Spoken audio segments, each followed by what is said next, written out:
We're live. Okay. Good afternoon. My name is Carolyn Kilgore. I am the designated federal officer of the Science Advisory Board Drinking Water Committee, augmented for the Contaminant Candidate List 5 Review, CCL 5 Review Committee. The CCL 5 Review Committee was established to review EPA's draft CCL 5 and 3 associated support documents. The committee previously met in January and February of this year, where they received a briefing from EPA and deliberated on the charge questions. Since the February meeting, they have developed their draft report. Today will be the review of that draft report to make sure the committee is in agreement on the content and to ensure the draft is ready to transmit to the chartered SAB for quality review. As a reminder, all materials pertaining to this meeting, including the committee's draft report, are available on the SAB website. At this time, as DFO, I would like to formally open today's public meeting and proceed to discuss a few administrative remarks. The SAB is an independent advisory committee chartered under the Federal Advisory Committee Act, or FACA. The SAB is empowered by the Environmental Research, Development and Demonstration Authorization Act, or ERDA, to provide advice to the EPA administrator on scientific and technical underpinnings of EPA's decisions. FACA and EPA policy require the SAB meetings be announced to the public in the Federal Register, and that substantive deliberations and interactions between EPA and the public be conducted in open session, where I, as DFO, am present to ensure that the requirements of FACA are met. FACA also requires that during public meetings, opportunities for the public to provide oral and written comments are available. There is an opportunity in today's agenda for members of the public to provide oral comments. We have 2 registered speakers for today. Members of the public could register in advance with the SAB staff office to make oral comments. The speakers are scheduled at 12:45 this afternoon and are asked to limit their comments to 3 minutes each. Members of the public also have the opportunity to provide written comments, which are distributed to the committee, posted on the SAB website. All written comments received have been sent to the committee for their consideration. In accordance with FACA, minutes will be prepared and posted on the SAB website, summarizing the discussion and action items for today's meeting. The SAB consists entirely of special government employees appointed by EPA to their positions, and as government employees, members are subject to all applicable ethics laws and implementing regulations. The SAB staff office has reviewed the financial disclosure forms submitted by committee members, along with other information related to their involvement in this advisory activity. The SAB staff office has determined that the advisors participating in this meeting have no conflict of interest or appearances of lack of impartiality concerning the topics on the agenda today. As a reminder, some members of the public are listening via teleconference lines. I ask that committee members please identify yourself before speaking. Before I turn the meeting over to the director of the SAB staff office for welcoming remarks, I will take roll. So please say here after I call your name. Dr. Adams is not available for today's meeting. So Dr. Aslan? Here. Okay. Dr. Otak Conroy Ben? Here. Dr. James Engelhardt? Here. Dr. Celine Hernandez Ruiz? Here. Dr. Marc Le Chevalier? Here. Dr. Angela Leon? Here. Dr. Rainier Lohman is not available, so Dr. Sarah Page? Here. Dr. Rebecca Sutton? Here. And Dr. Felicia Wu is also not available. Thank you all for being here today. I would now like to introduce Mr. Thomas Brennan, Director of the Science Advisory Board Staff Office, to offer his welcoming remarks. Hey, thanks, Carolyn. Hello, everyone, and welcome to this SAB Drinking Water Committee Augmented for CCL 5. I want to thank the Augmented Drinking Water Committee for developing this draft report. This might be the last time we meet as a group, as together your work is really close to the finish line. And I want to take this opportunity while you're all still here to thank you for your public service and for your thoughtful review of the agency's work. I'd also like to thank my colleagues at the SAB staff office and our contractor and Dinah for supporting this committee. And a special thanks to our DFO, Carolyn Kilgore, who's just doing an outstanding job on this. Thank you, Carolyn. Also, I'd like to thank the Office of Water. I mean, we do have to reflect that this whole activity is happening because of the tremendous amount of work they put into the CCL5. So thank you, Office of Water, for making this review possible. Finally, I'd like to thank the members of the public who have commented on this report throughout the entire process. Your participation is critical to the EPA and the Science Advisory Board. So thank you for your support on that. And with that, I'd like to hand it over to our chair, Dr. Weintraub. June, take it away. Thank you so much, Tom. Good morning, everyone. Thank you to everyone for being here today. And thank you, members, for your contributions to our draft report. You should have all received a copy of the report a few weeks ago. So the purpose of today's meeting is to make sure we are in agreement on the committee's draft report. We want to make sure that it accurately represents your recommendations to the EPA. It is important to note that, as Tom mentioned, this is the final meeting of this group, the CCL5 committee. Therefore, any content that you would like to include in the report must be brought up today in order to be transparent to the public. We will reserve the time here for substantive comments and leave any editorial comments such as typos or grammar things to myself and the DFO, Carolyn, to incorporate into the draft. If at any point we cannot come to agreement on any item, it is possible to add an appendix with the viewpoints of the member or members who have divergent opinions from the majority of the committee. However, after reviewing the comments submitted by the committee on the draft report, I believe we will be able to finalize the draft, and we may assign a few members to provide some modified wording to better capture the opinion and recommendations of the committee.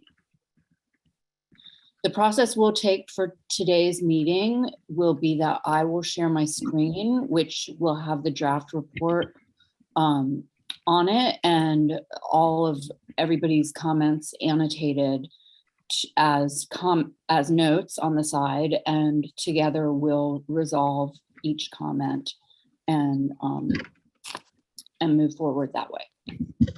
After today's meeting, as I said, there may be a few committee members who will be asking to provide modified language based on the discussion.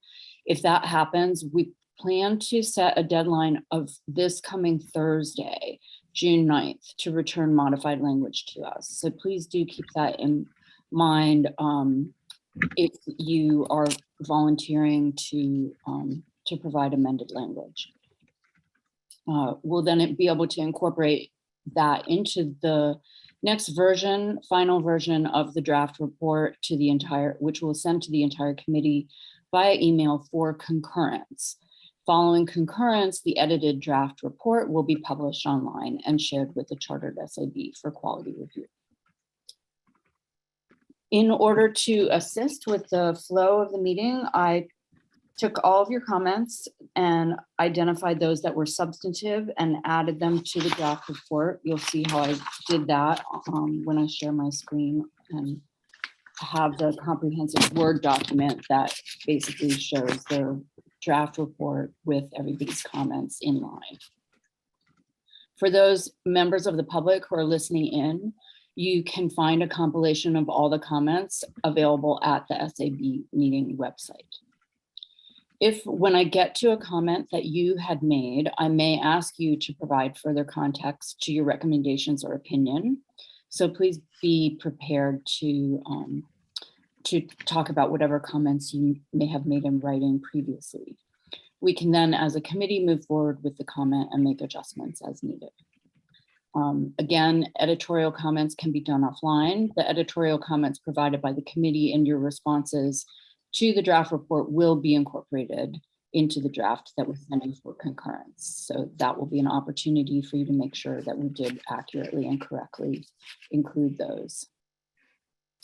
So the agenda for today, we will first be hearing public comments. We'll receive some clarifying remarks from EPA, and then we'll get into the meat of the meeting with committee discussion on section 2.1, charge 1. We'll take a short break, and then move on to section 2.2, charge 2, section 2.3, charge 3, section 2.4, charge 4, and then finally, we'll come back to section 1, which is the letter to the administrator. We'll be discussing the letter as the last item in case we change content within the report. That needs to then be reflected in the letter to the administrator. So I'll pause there and see if anyone has any questions about what we're doing today and the agenda that I just presented.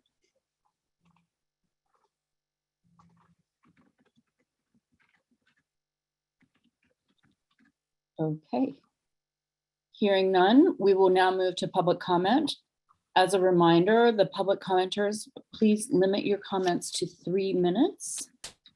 The first public commenter is Barbara Losi. Please unmute yourself and begin when you are ready.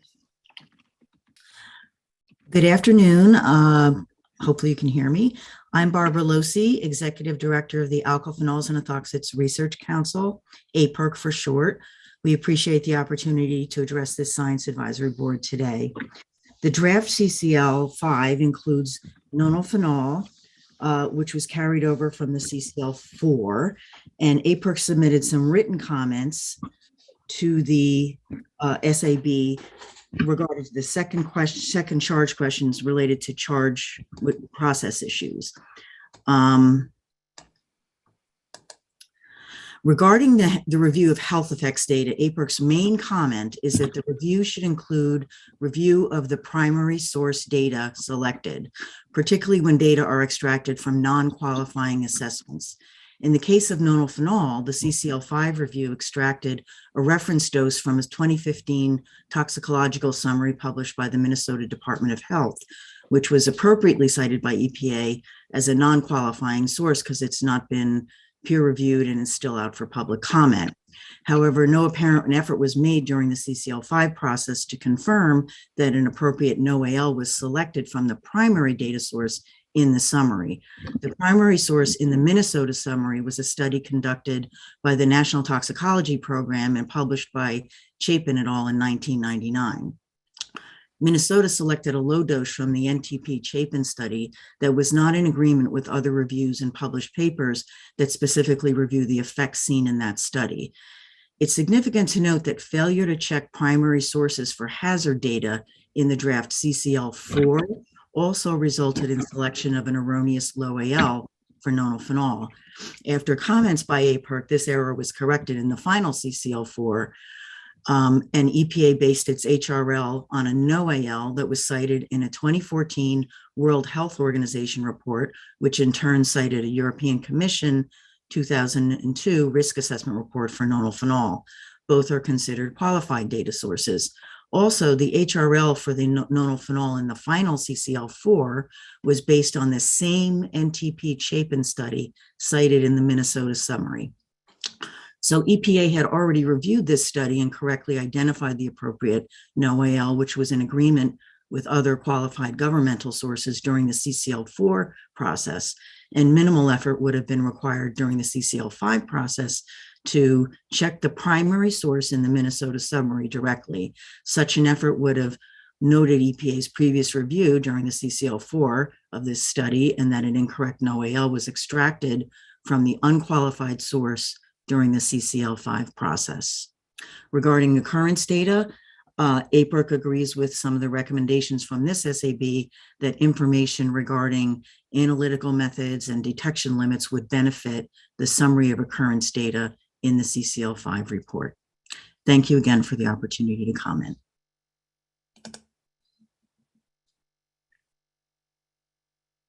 Thank you so much. Do any committee members have any questions for Barbara Losi?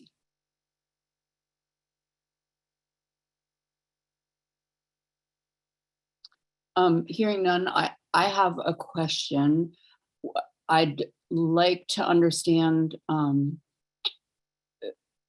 little bit whether I'd like to understand whether I understand what you're pointing out. It sounds to me like there was an error in CCL4 that that did get fixed at some point, and then somehow carried over into the CCL5 process without the correction that was made at some point in the CCL4 process. Is that?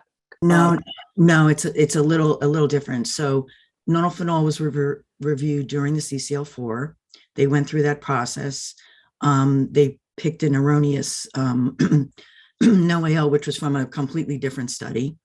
That was corrected during the public comment period. And then the approach taken in CCL5 was somewhat different than CCL4. They, through that process, identified the Minnesota summary as a source of data. And the process for extracting data is to extract the data and then QA the extraction of the data. Did we get the number correctly out of the Minnesota report? It doesn't appear to me that there's any attempt to go back to the primary source, the actual study that they pulled it from, and confirm that was a correct number. After all, they're relying very much on either the governmental assessments, whether they're qualified or non-qualified. And in our view, I think to get through all this work without checking the primary data source before you put it into the assessment seems a bit of a waste, and it's worth going back and checking that primary source.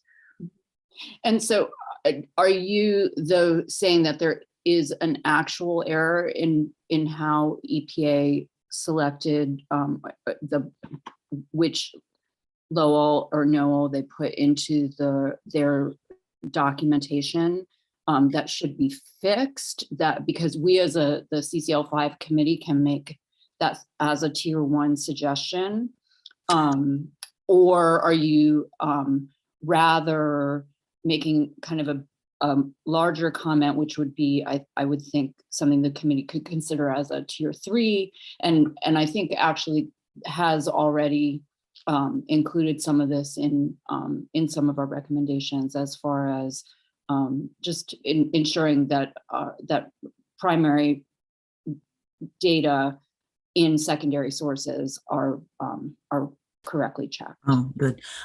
Both, I would say it's both. One, the general process issue, I think it's good practice to go back to the primary source.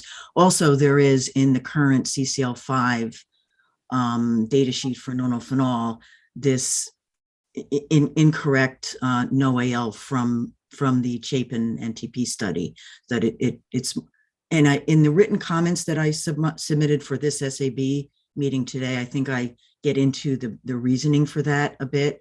And you can see the basis. There's a weight of evidence in the published literature to support that.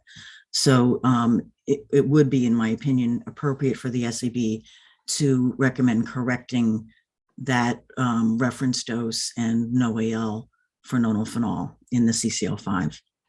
Okay, great, thank you. I really appreciate your comments, and I think for the committee, and then as a matter of process, to Carolyn, a question of can we then, thus, can I as the chair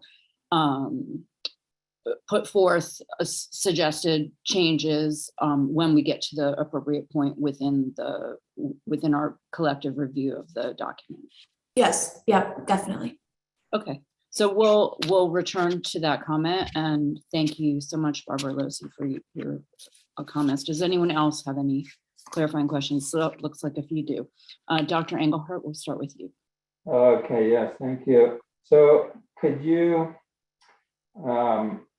provide a little, Barbara, a little background?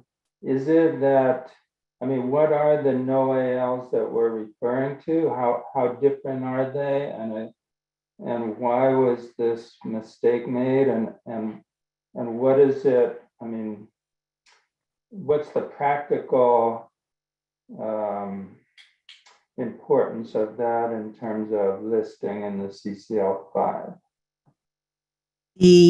Okay, so just from a quantitative perspective, the NOAL that was selected from the Minnesota summary in the CCL5 is 1.94 milligrams per kilogram per day.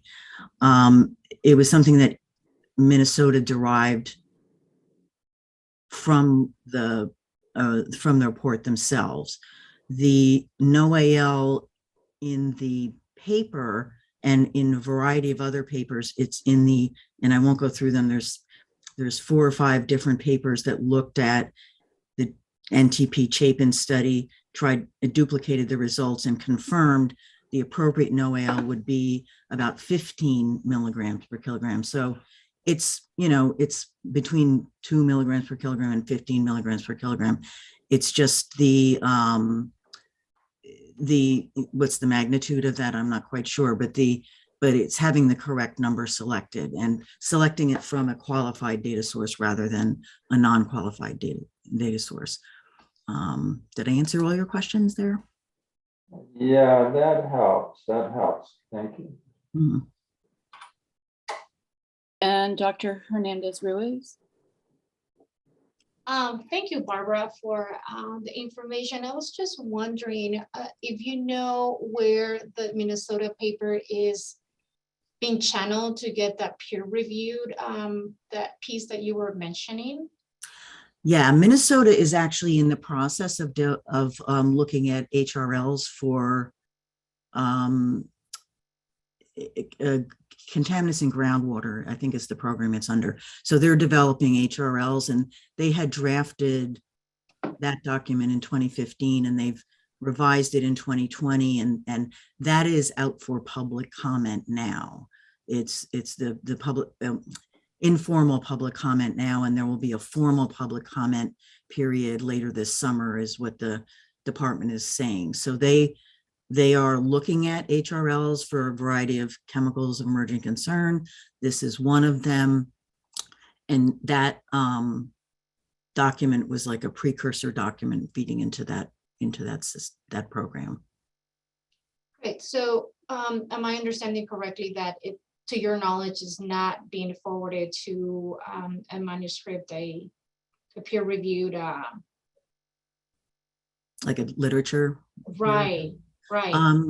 Is that what you were saying, that it was Not to my knowledge. To my knowledge, it's not been peer reviewed in the peer reviewed literature, and it's part of a regulatory process within the Minnesota Department of Health that looks at chemicals of emerging concern and establishing HRLs as part of that program. So it's part of a regulatory process, not a process to get something in the published literature.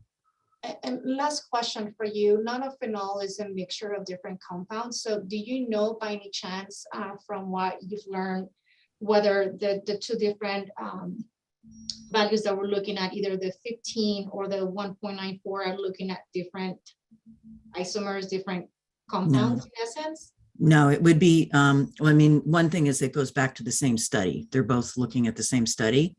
And the test substance is in that study is a commercial mixture of the isomers that go into making commercial nonylphenol. And it's a standard test substance for nonylphenol, representing all of the typical isomers that would be in a traditional commercial product. So it's not one specific isomer or another. Thank you. Thank you. Dr. Engelhardt, your hand is up. Is that old or new?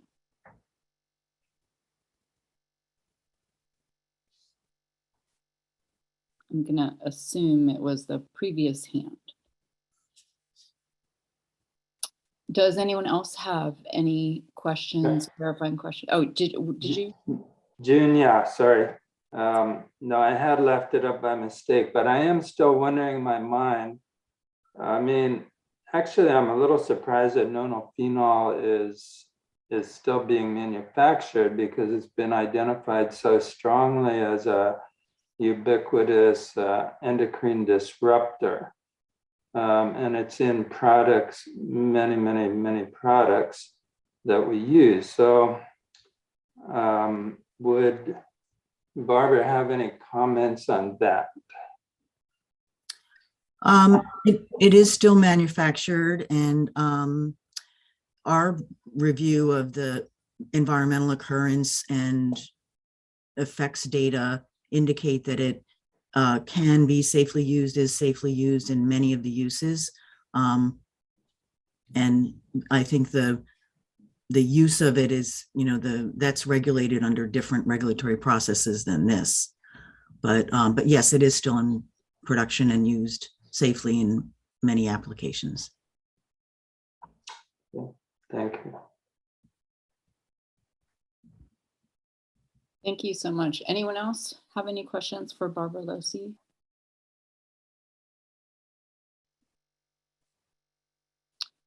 Okay, hearing none, thank you again for your helpful comments, and we will return to those. I think I'll put something together in time for us to discuss something specific as far as a recommendation when we consider the charge 2 questions. Okay, thank you again for the opportunity and for the follow-up questions. Have a good meeting. Thank you. We do have a second public commenter, and that is Joseph Green. Joseph Green, can you go ahead and unmute yourself? And yeah, sure. I think you can hear me now. Thank you and good afternoon. I am Joe Green, counsel to the Manganese Interest Group, and we appreciate the opportunity to address the SAB's review of EPA's draft drinking water CCL 5. MIG is an ad hoc coalition of trade associations and companies interested in the scientifically sound evaluation and regulation of manganese compounds. We submitted detailed comments in September 2021 on the proposed inclusion of manganese on CCL 5, in which we made the primary point that the best available science does not support the listing of manganese. Accordingly, pardon me, I'm having some connection problems here. Accordingly, we support the recommendation in the SAB's draft review that EPA should proceed with caution, suggesting there are concerns about manganese in drinking water without strong evidence of a health impact. As the SAB draft review plainly notes, large amounts of manganese are naturally present in many foods consumed as part of a normal diet. So manganese in drinking water at the levels typically measured is unlikely to add materially to normal daily consumption of manganese. In fact, as MIG noted in our comments, the most recent and best science on manganese toxicology, the information derived from the validated human PBPK models that EPA is primarily responsible for developing, makes clear that manganese from drinking water is not absorbed at higher levels than manganese in food. This conclusion is supported in detail by the Song 2018 and Yoon 2019 papers submitted by MIG with our September comments. Both of those papers include reference to a 2015 paper by Foster et al. Documenting a study in rats that showed no differences in manganese uptake from dietary or drinking water consumption. As the Foster study notes, our findings suggest that drinking water and dietary exposures result in toxicologically comparable tissue manganese concentrations, especially in the striatum, a known target for manganese neurotoxicity. A copy of the Foster paper will be submitted with a copy of this statement. MIG is perplexed that the PBPK models are not referenced in the SAB's draft review, as we believe the manganese models developed at EPA's direction remain critical to a proper interpretation of the studies purporting to show a link between manganese in drinking water and adverse health effects in the very young. The manganese PBPK model papers noted above show very little or no change in brain manganese concentrations for any childhood life stage exposed to manganese concentrations in drinking water at or below 100 micrograms per liter. And EPA's occurrence data show that 90th percentile measurement for manganese in US drinking water is more than threefold lower than that level. In some, adverse health effects from neonates to adults at manganese levels encountered in US drinking water are not biologically plausible. This has been demonstrated by the validated human PBPK models developed at the direct behest of EPA. So we therefore urge the SAB to recommend explicitly to EPA that it remove manganese from the CCL 5. Thank you for your consideration of these comments and the opportunity to address the panel today, and have a great meeting. Thank you. thank you so much. Does anyone have any questions for Joe Green?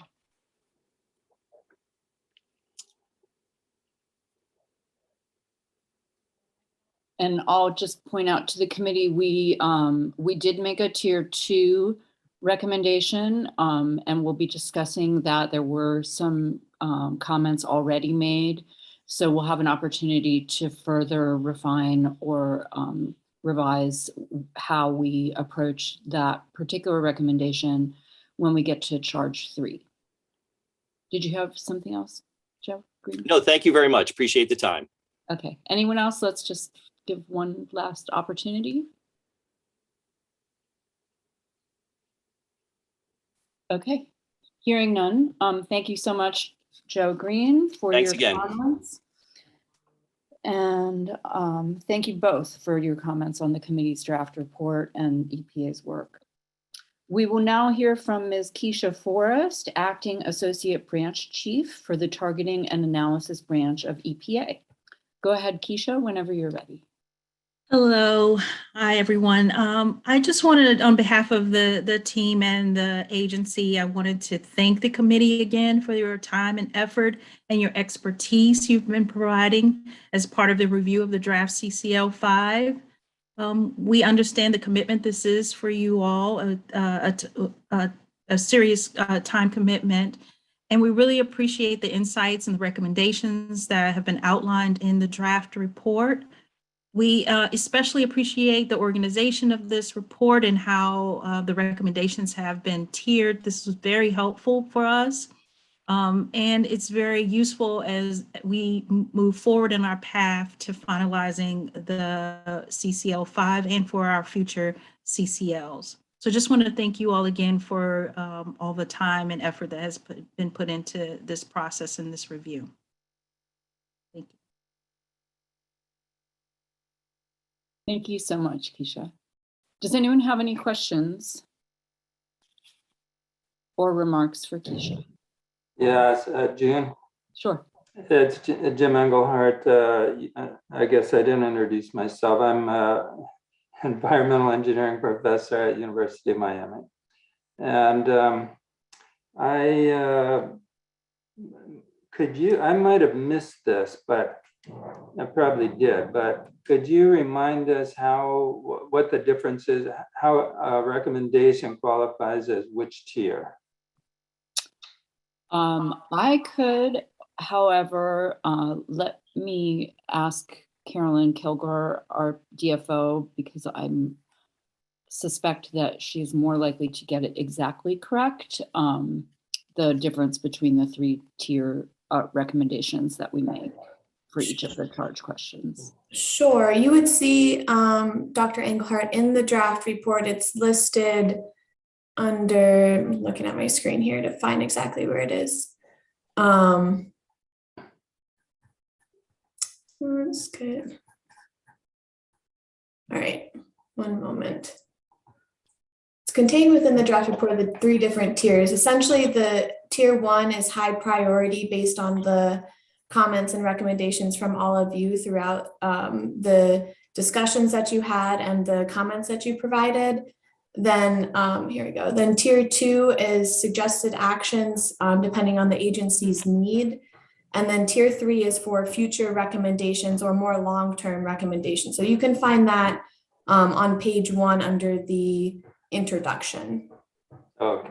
All right, thank you. And that helps. As a reminder, the tiering in the different structure, where you place your recommendations, of course, can be discussed throughout this meeting. If someone finds that a recommendation should be moved to more of a future recommendation, or vice versa, it can be further discussed and finalized during this meeting.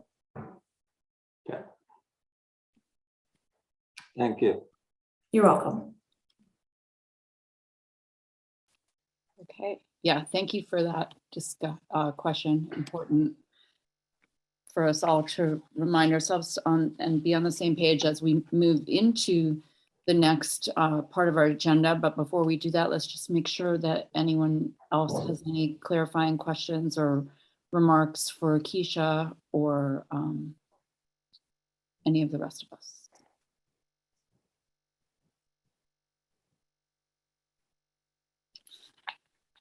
Okay, so hearing none, I'm happy to note that we're running a little bit ahead of schedule. And we can move on now to the next agenda item, which is discussion of section 2.1. I am sharing my screen and you all can see I have, with the help of Carolyn, was able to, let's get this, to transcribe everybody's comments over into comment boxes on the side of each in context, each area of interest. And again, the sort of minor editorial comments we will go ahead and incorporate unless somebody wants to have further discussion about anything. As we move through, please do go ahead and mention them. But let's see. So what I'll do is start with just move through. We'll do this section for charge question 1, and then we will take a break. So as a reminder, this first charge question was specific to the transparency in approach. And the question that we were meant to comment on is whether the Federal Register notice that was published on July 19th, 2021, and the associated support documents are clear and transparent in presenting the approach used to list contaminants on the draft CCL5. And if not, to please provide suggestions on how EPA could improve the clarity and transparency and this, of the FRN and the support documents. So the most of the substantive comments we received for this section came from Dr. Sutton. So Dr. Sutton, I may ask you to participate most actively in this part of the discussion. Her first comment was really just a revision of the wording to make perhaps more specific and accurate, instead of saying that in future CCLs, the consideration of shorter-lived pesticides to degrade into longer-lived metabolites be included, to change that to say shorter-lived pesticides that transform into longer-lived metabolites or degradants. So that is a subtle difference, and I would like to open that up just briefly to the committee to see if anyone has any objections if we accept that change. June, no, it seems appropriate to me. Okay, great. And let me, Carolyn, can I ask you, since when I'm sharing my screen, it's really hard to see if hands are raised. Sure. Yep. I can let you know if anyone raises their hand. Okay, because I'm like trying to read the screen. No problem.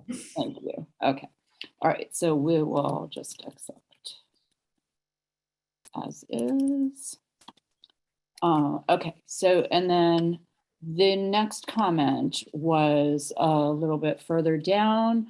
And again, just a addition and clarification to this last sentence about the urban runoff data.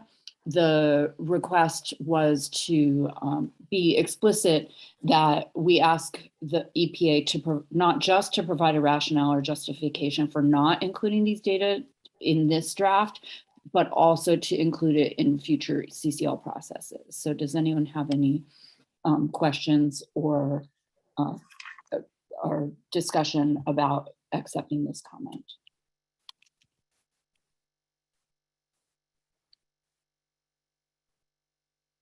Okay.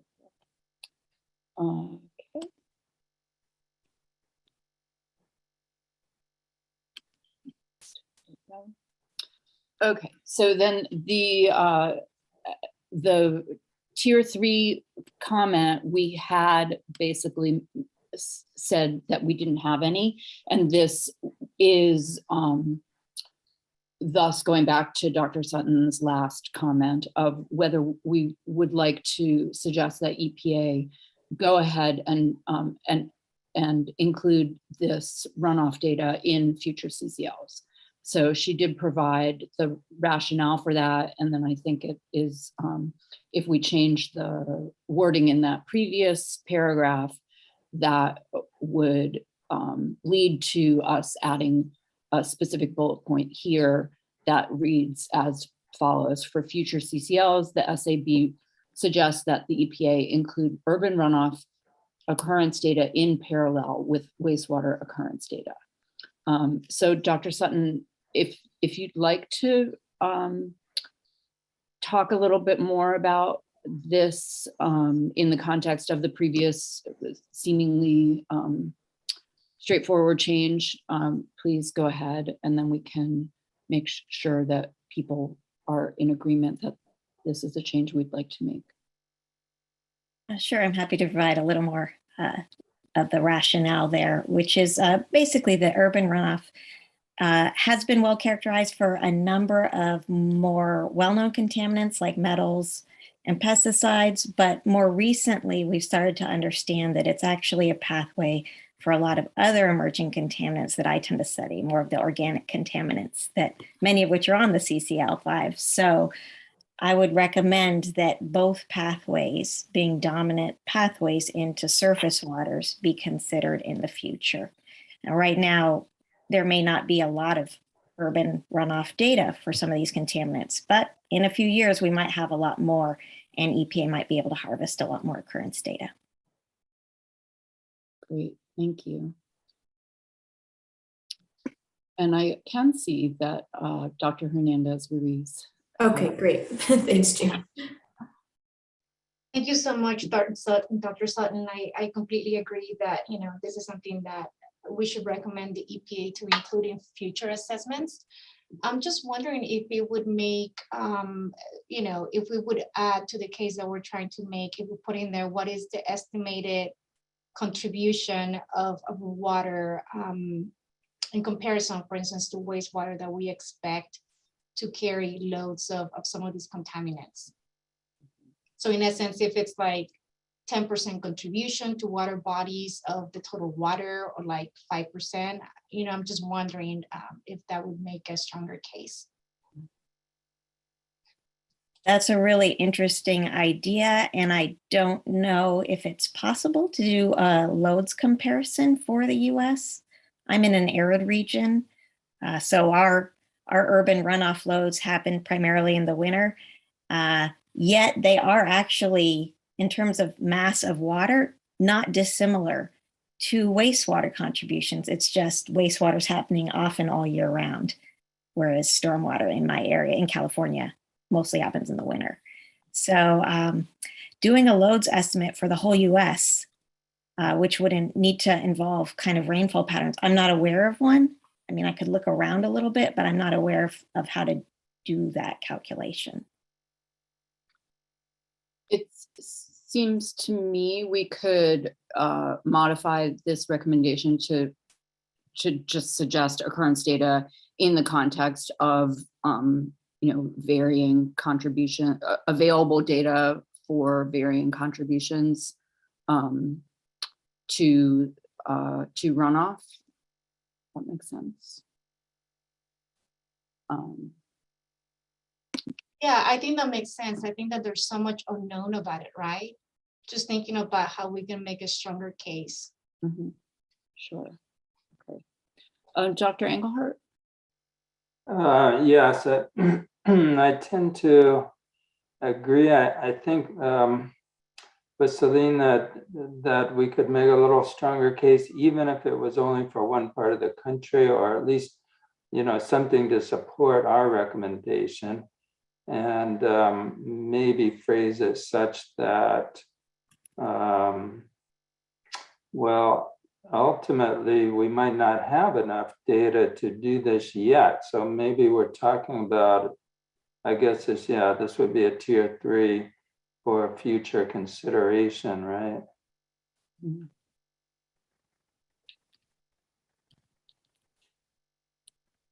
So whatever we could do to provide rationale for that recommendation, I think would be useful.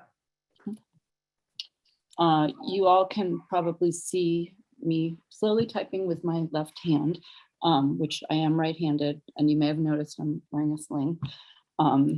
So it's a little awkward, but what I'm trying to suggest here is that perhaps the three of you collaborate to just provide a slight edit to this suggested language for tier 3 that incorporates this idea of the varying contributions of urban runoff to water quality in different to water quality for drinking water sources in different areas of the US. Does that seem like a approach that could work?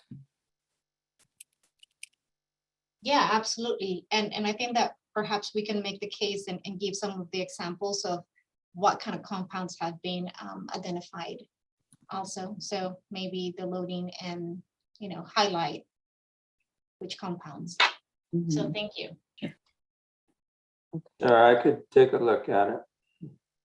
Okay, great. I will, we'll capture this at the end, the specific assignments. I don't think this will be a huge lift. I think,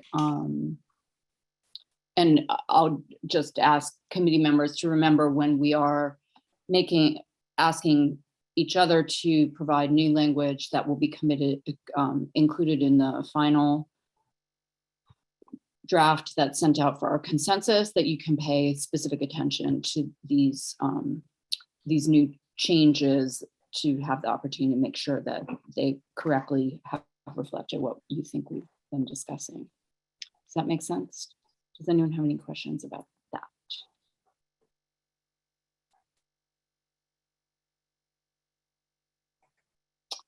Okay. So hearing none, we can now move on to the next section, which is the use of groups. And in this section, let's see, this was Sarah Page's comment that one theme she was not sure is represented in this section is the need for clarification on why the specific DBPs featured in the list were chosen out of the entire universe of known DBPs.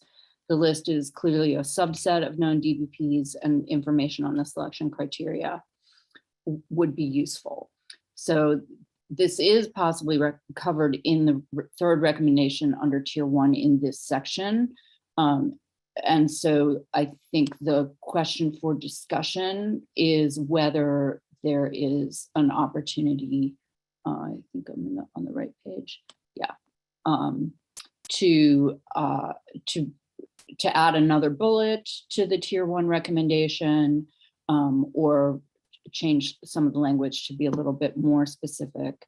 And Dr. Page, I'll ask you to just elaborate on this if you have anything additional to support that request.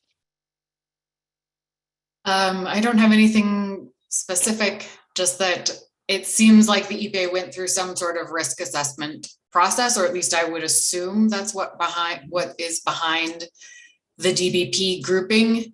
The PFAS grouping is very broad, but the DBP grouping is much more specific. And so I think it would be helpful to have that assessment available for public review. Right. And that does fit very cleanly into the this charge 1 question of how to be more transparent. Does anyone have any questions or clarifying comments on this topic?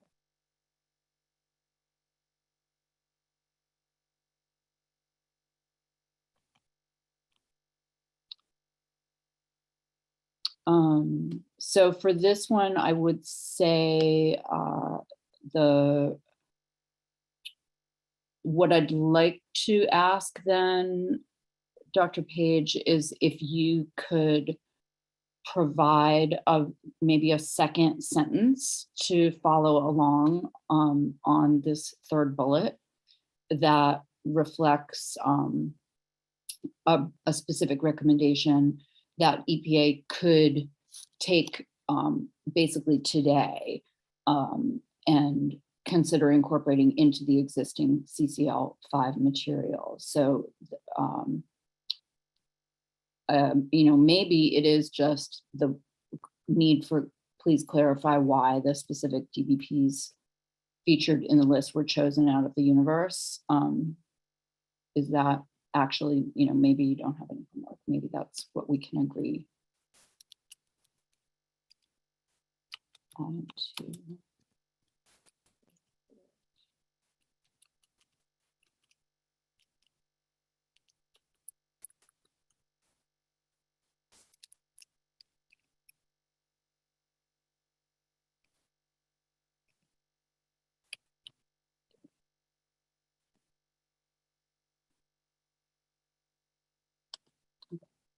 So the suggestion then is adding to the third bullet in tier 1 below why the specific DBPs featured in the list were chosen out of the universe of known DBPs.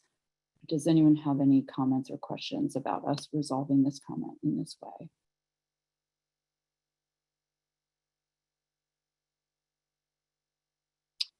Okay, hearing none.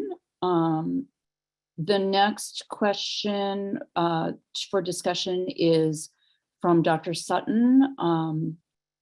She's suggesting that we add this to the end of this paragraph, that there are multiple methods for bulk organofluorine analysis that can quantify concentrations of aggregated PFAS without indicating which specific chemicals are present. And there's a reference there.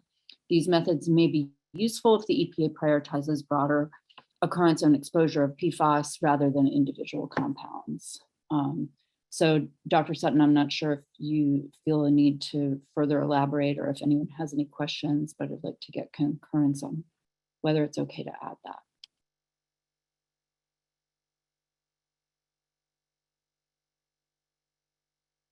Unfortunately, Dr. Lohman isn't with us today. I actually added these sentences after he brought up some of these methods at our last meeting.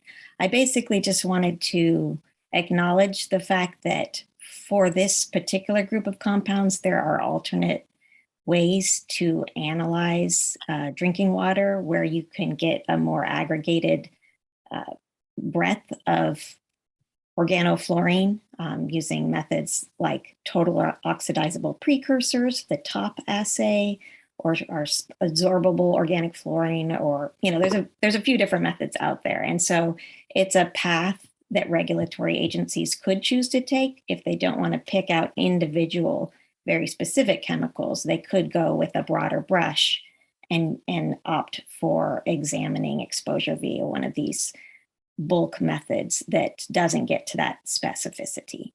I'm not, saying one way or the other, but I just wanted to acknowledge that those methods are out there, and it's a little unusual compared to some of our targeted analysis for other compounds. Thank you. Does anyone else have any questions or comments about that? What I'd like to suggest is that we accept this change by adding those basically 2 sentences to the end of that paragraph, and then incorporate this as a new tier 3 comment, which is just for EPA to consider incorporating the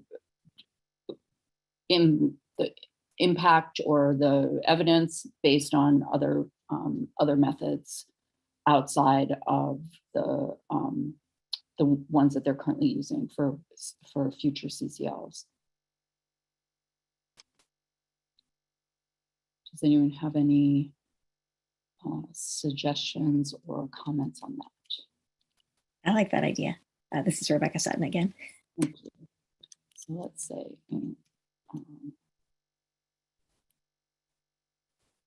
just say add sentences and create. And I think Carolyn and I can probably wordsmith that together just based on those 2 sentences for the new tier 3 recommendation. So add the sentences and create a new tier 3. Okay.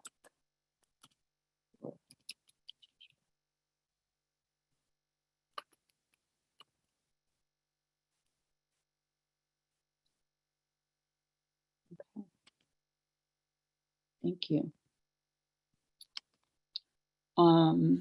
Let's see. The next comment I think is minor but important, which is just that the 5 should be dropped from this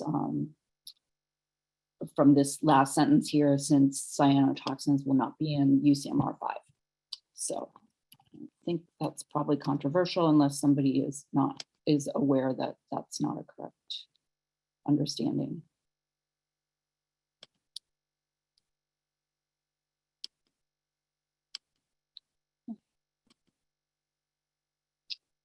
And that brings us to the end of charge question 1, which we have now very efficiently put ourselves ahead of schedule. I would still like to take a 15-minute break. Then I can spend a little time just teeing up how to address the comments that were made on the manganese, on the non-phenols earlier, and so that we can efficiently discuss that. Does anyone have any questions right now before we go into a break? If not, I'll ask Carolyn to put us in a 15-minute break. Sure, of course, yep. Okay. So it looks like then come back at about 1:40, 1:42, if that works, Eastern time.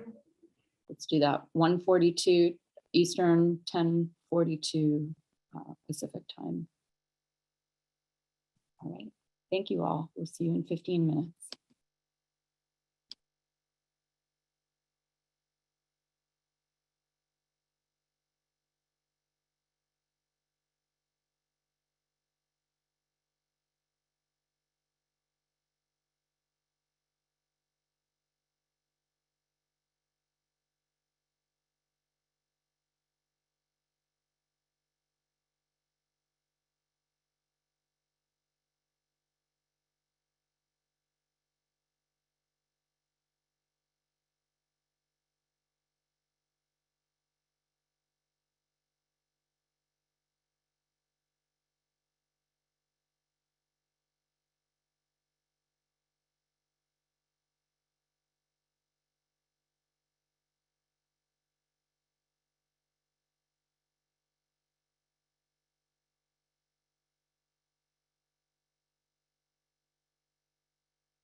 We'll just wait for June to start the meeting back up.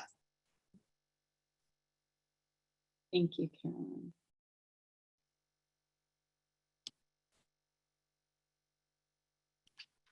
Okay, welcome back, everyone. The time is 10:42 on the West Coast, 10:43. From our break, we'll continue now on to charge 2, discussion within section 2.2 of the draft report. And it was pointed out to me that I need to ensure that I'm getting actual consensus when we move through and nobody has any comments.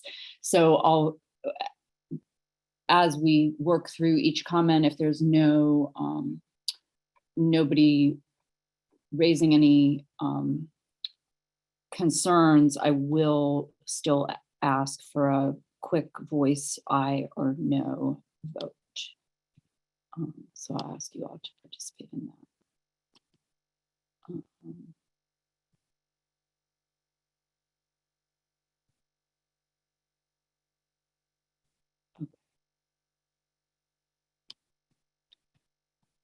So I'm just sharing the screen.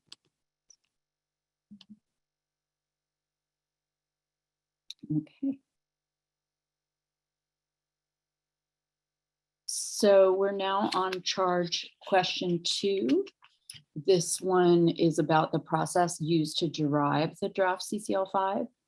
And our charge was to please comment on the process used to derive the draft CCL5, including but not limited to the CCL5 improvements to assess potential drinking water exposure, consider sensitive populations, and prioritize contaminants that represent the greatest public health concern.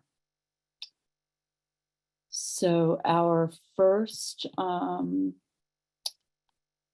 substantive comment here, let's see.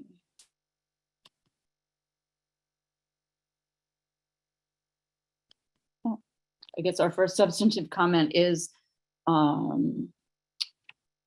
based on the public comment that we had earlier.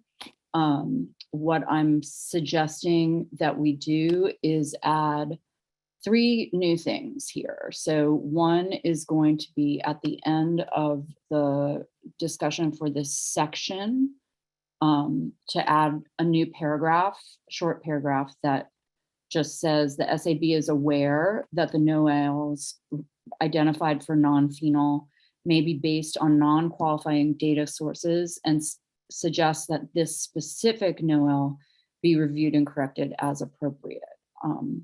Does anyone have any wordsmithing they'd like to offer for that, or suggestions? And in particular, I'm not sure if we're talking about if there's correct plurals here, if it's non-phenols, or if there or if there was one or more NOAEL. Dr. Engelhardt. Yes. So, but it's nonylphenol, N-O-N-Y-L. Oh. That's the spelling. So I think I should take a minute, if the committee doesn't mind, to give some of what I know about the background of this. And I wasn't prepared to speak on it, but there was a BBC documentary on endocrine disruption many years ago. And the BBC never made that widely available. You had to buy it from them. And so I've shown it to my classes many times. But I noticed that when I'm speaking to none of my students are ever aware of the endocrine disruption issue. But even when I speak in public, very few people are aware. So I just like to say that nonylphenol was, well, first of all, it was being found by many different scientists in different fields that many species of animals and humans were being born not quite male, not quite female. And these were,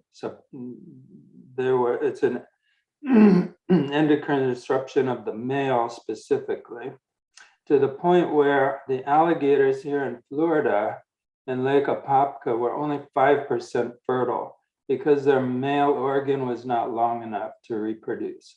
5% of them were fertile. And it was being found that there were fish like this, there were lots of species, and there was even a boy who had to be surgically reconstructed in Europe. So the very first, and many chemicals can do this. They act as a lock and key, they act as a hormone in our bodies. And many different chemicals, even some metals can do this. But the first one that was identified by putting all this, complex information from different fields together was nonylphenol.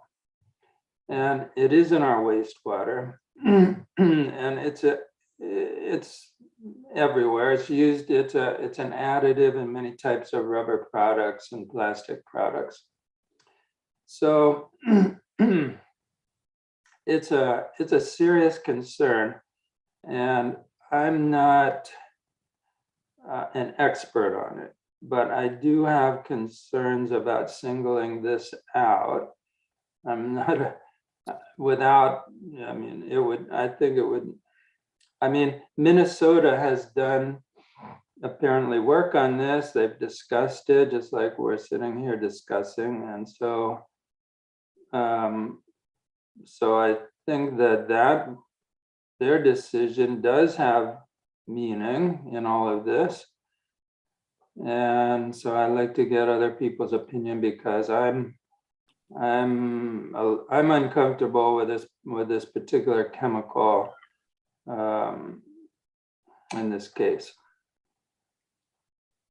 Okay, thank you. That's helpful. Dr. Hernandez-Ruiz. Yeah, thank you, James. I think that you've touched on a lot of points that I also wanted to bring up. And I guess one question to clarify for the committee is the fact that it was not peer reviewed, does that disqualify it from being in the Science Advisory Board documents?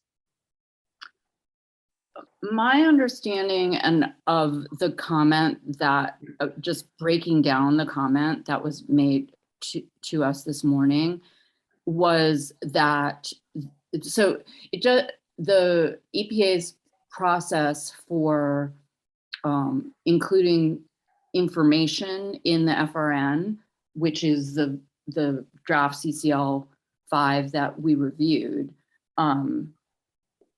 is that there are certain sources are qualifying based on a number of attributes, and anything that doesn't meet those attributes is considered non-qualifying. It doesn't mean it's wrong or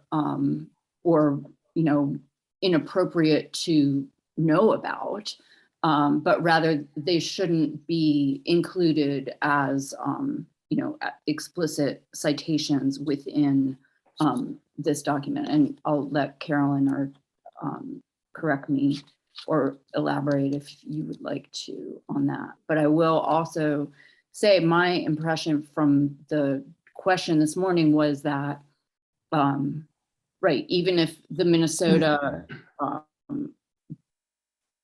document that was cited is correct and qualifying as a secondary source, it was drawing on a primary source that would not have been qualifying based on, I'm not sure exactly. And so I think it is a nuance, and I am further suggesting, based on the comment, that we add a tier 3, and this may be the only thing that we want to do in response to the comment this morning, is just to ask that the EPA ensure in the future that data cited in secondary sources are from qualifying primary sources, I guess, before pulling them into these documents. But does that help? And Carolyn, do you have anything to add? No, I don't have anything to add within the context of deciding what specifically to add to this report, just that you all can work through the process of, how to either, if you want to incorporate these comments from the public commenter or not, and how exactly and into what detail you want to go into it. So it's however you all come to that conclusion. And is my understanding as far as let's assume that I am correctly understanding the problem that was pointed out as being that the qualifying secondary source was relying on and presenting information from a non-qualifying primary source, and thus got pulled into the CCL5 in a kind of roundabout-y way. If we had only relied on the non-qualifying primary source, it wouldn't have been allowed. So I don't think that the EPA did anything wrong by relying on that Minnesota document. But it is a subtle distinction that we could ask then, to try to clarify for future. Is that, let me also ask Selena and Jim if that. Yeah, thank you. I understood differently, but it was a lot, right, in a few minutes. And so I thought that, she was saying that both studies use the same compound, and then they were citing one document, right? And so I didn't catch that primary source that they're saying that it's not reliable. Nonetheless, I do believe that there's concerns with nonylphenol, and so I just don't have enough information to make a good comment on it.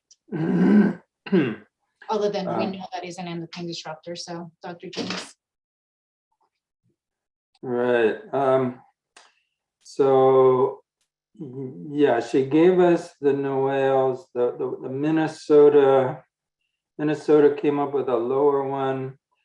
I think based on whatever information they had, which included this study that wasn't qualified under, I guess, EPA's criteria for inclusion in the CCL. So I think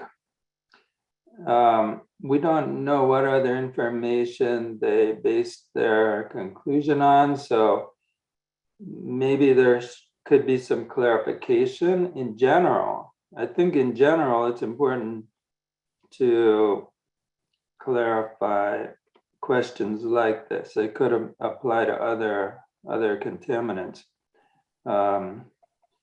But I guess my thought would be that the recommendation could be general, and we could maybe note nonylphenol as a possible example, but beyond that, I wouldn't do much more than that, if that. So I'm hesitant to ask for some sort of global review of all secondary sources and primary sources, based on this one specific thing that was pointed out to us. I think that is the importance of the transparent public process, is that people who are much more intimate with like all of the data for a particular substance or group of substances is going to be able to know and easily flag when something slips by. What maybe we can suggest then is not frame it at all as a tier 1 comment, but rather only as a tier 3. I think that's what I hear you saying, Jim, is just really sticking with this, sorry, I'm in the wrong place. This one, which we can then further edit to say, we suggest that for future CCLs, EPA ensure data cited in secondary sources are from qualifying primary sources. And I mean, we could leave it at that, or we could, the public comment exists and is incorporated into the docket, so it doesn't get lost. Yeah, how do people feel about thus not including any, just, yeah, let's just say do not include. Oh my gosh. I think I would be okay with that. That would be fine. How do other members? Yeah. Oh, Dr. Sutton.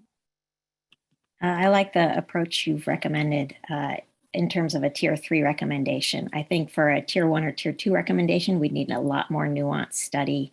And I skimmed the letter during our little break, and I'm not sure I agree with the comments made by APERC. So I like the tier 3 recommendation instead. Okay. And then I'm not sure that we need to then add something into the body. I mean, we could just, we could add, I guess we don't want the tier 3 comment to live by itself without some earlier mention.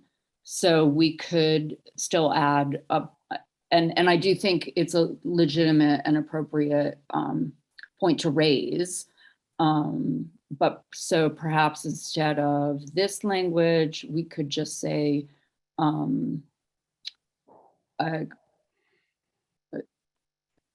well, I mean, it is appropriately worded in a non-committal fashion that it may be based on non-qualifying data sources, and suggest that, the EPA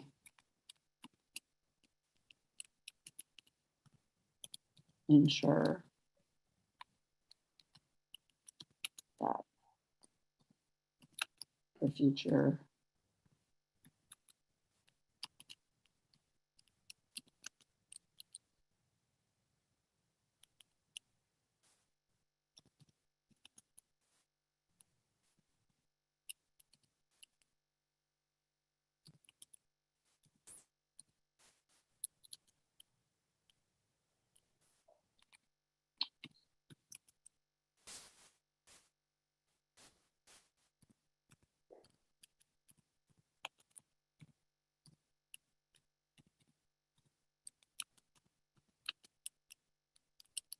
evaluated. So for those of you who aren't following along on the screen, I'll read this suggestion. The SAB, so this would be text for the body of our submittal, which says the SAB is aware that the NOELs identified for non-phenol may be based on non-qualifying data sources, and suggests that the EPA ensure that for future CCLs, the primary sources in secondary citations be evaluated. I don't know, do people have any wordsmithing they'd like to do together, or we can also bring this outside of the meeting and just bring it back to the group in the final? I really like the fact that it's citations be evaluated, right? So I really like that language. Thank you. Okay. Does anyone have any other comments on this? And if not, we'll just do a quick, if you accept, please say aye. Aye. Aye. Any objections? Okay. So I'll just go ahead with that and And then I think this comment here follows along there, so we can just consider that. Does anyone have any objections to this one? Please say no.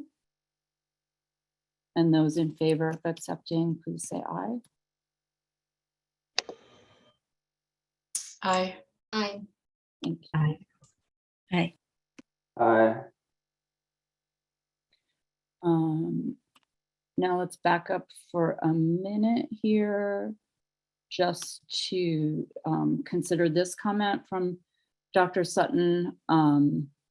She was suggesting that we add an additional tier 3 recommendation that reads as follows: for future CCLs, the SAB recommends reporting the range and median method detection or reporting limits for each data set listed in the contaminant information sheets, and using this information to inform the prevalence score for chemical contaminants.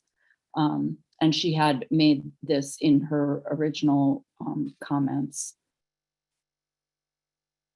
So does anyone have, Dr. Sutton, would you like to elaborate on that? I think it's pretty clear.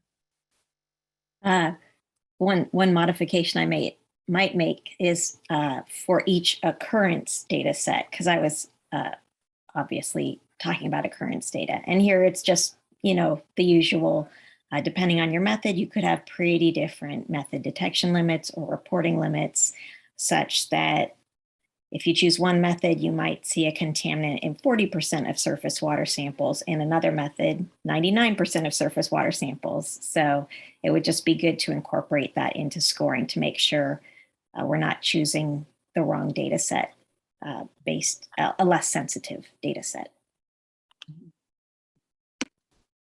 Thank you. Dr. Hernandez-Ruiz? Yeah, I completely agree with that from a laboratory perspective. So one suggestion that I would like to make is to put the method detection limit and reporting limits, because those are two different beasts in a laboratory. There's a lot of uncertainty below the reporting limit. Mm-hmm. So add method detection limit. We have the range and the median method detection or reporting limit. Yes, method detection limit and reporting limit. Oh, and okay.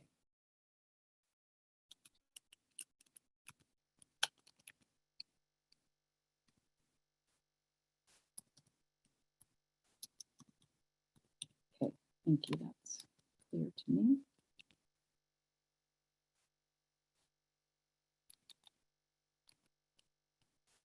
Anyone else have discussion items on this topic?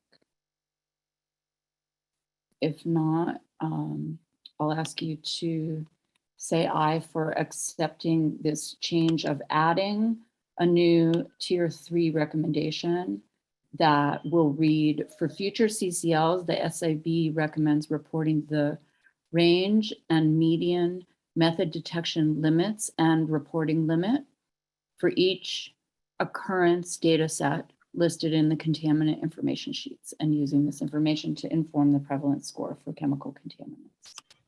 Anyone in favor, please say aye. Aye. Aye. Anyone opposed? Okay. Count this one. Okay, we are now into charge question 3 in section 2.3. And as a reminder, this charge question was about the contaminants that should not be listed. And what we were asked to do was, based on your expertise and experience, are there any contaminants currently on the draft CCL5 that should not be listed? Please provide peer-reviewed information or data to support your conclusion. So the first comment here is from Dr. Sutton, and she wrote that she has some reservations about the discussion and recommendations concerning tungsten and manganese for 2 reasons. And the first was that the text implied that the SAB is suggesting a higher body of evidence concerning toxicity is required for these 2 metals to be listed relative to the systematic approach described for scoring and prioritizing other members of the PCCL. In general, the SAB has commended EPA for providing reasonable and responsive approach for prioritizing the contaminants.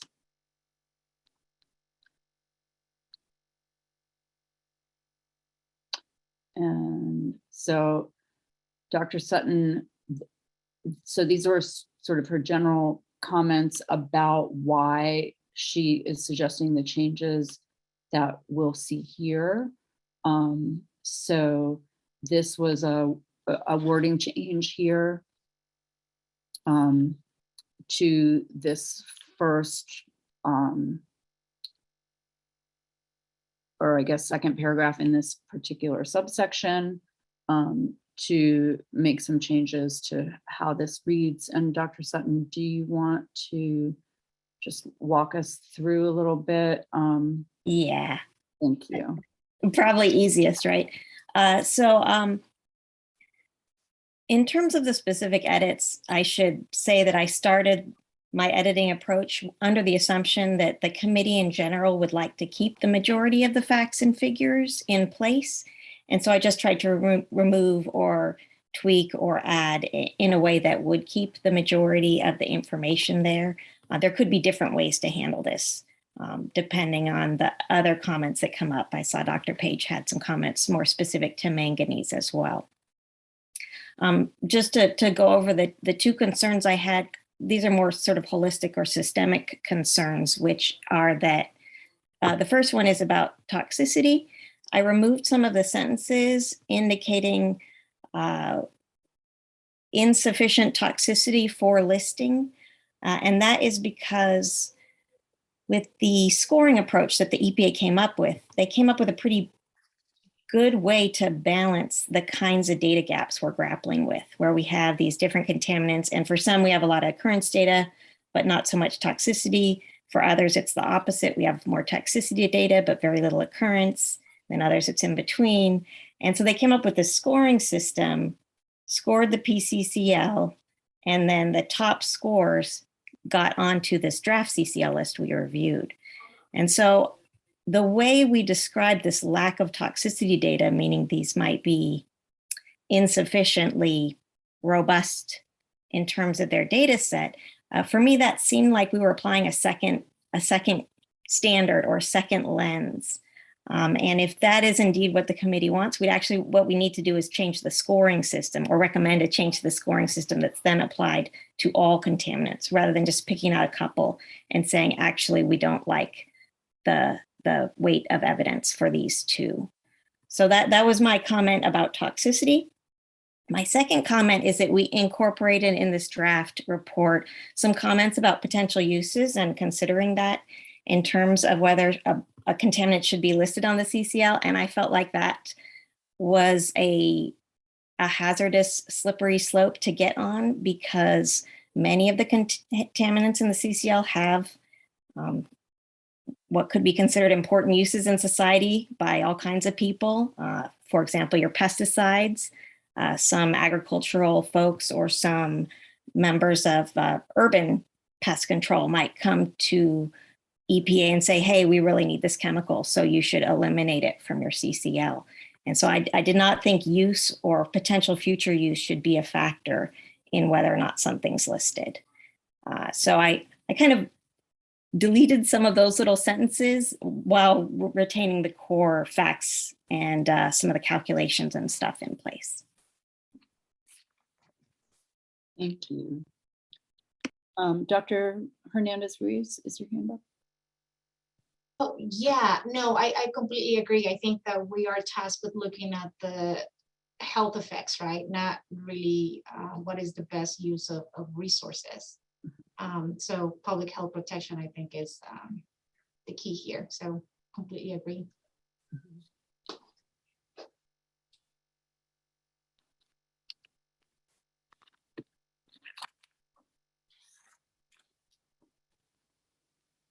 And I also like the point that you made about the systemic way of evaluating the contaminants versus choosing from the list. And so just that.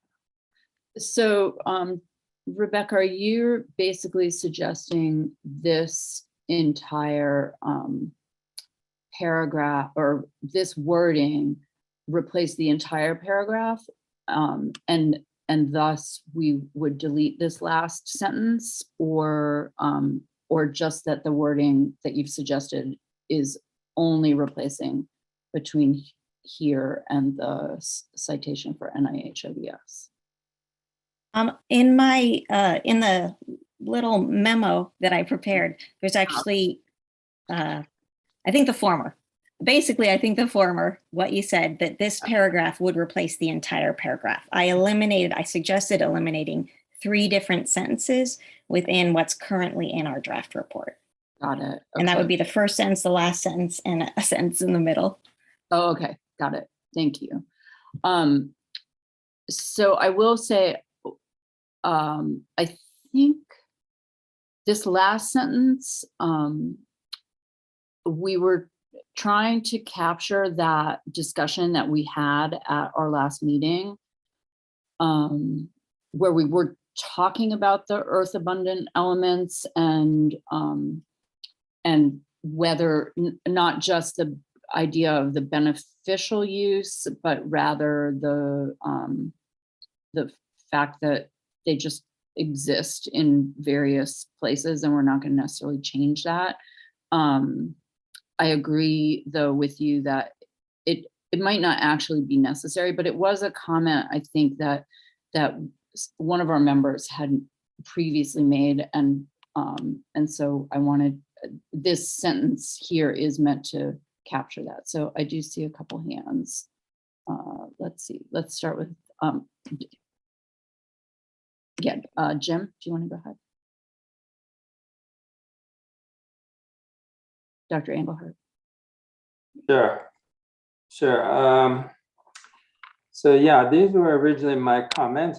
First of all, I should say I completely agree with taking out reference to possible uses. I have no issue with that. I think it's probably better. In terms of the first concern, I didn't, no, I'm not sure I agree with that. If there should be strong evidence, there should be significant evidence in order to put it here. In fact, Rebecca, I think you asked for more data concerning exposure in terms of stormwater. So if we don't have enough data, I mean, why would we not point out our opinion that the data is not at a point where we feel we can list it on the CCL 5. I guess I disagree with that. Unless I understand more what the concern is, I mean, to me, that's an important point. So that you're suggesting this sentence is important to keep in, that we did not identify strong evidence of serious health concerns. Is that?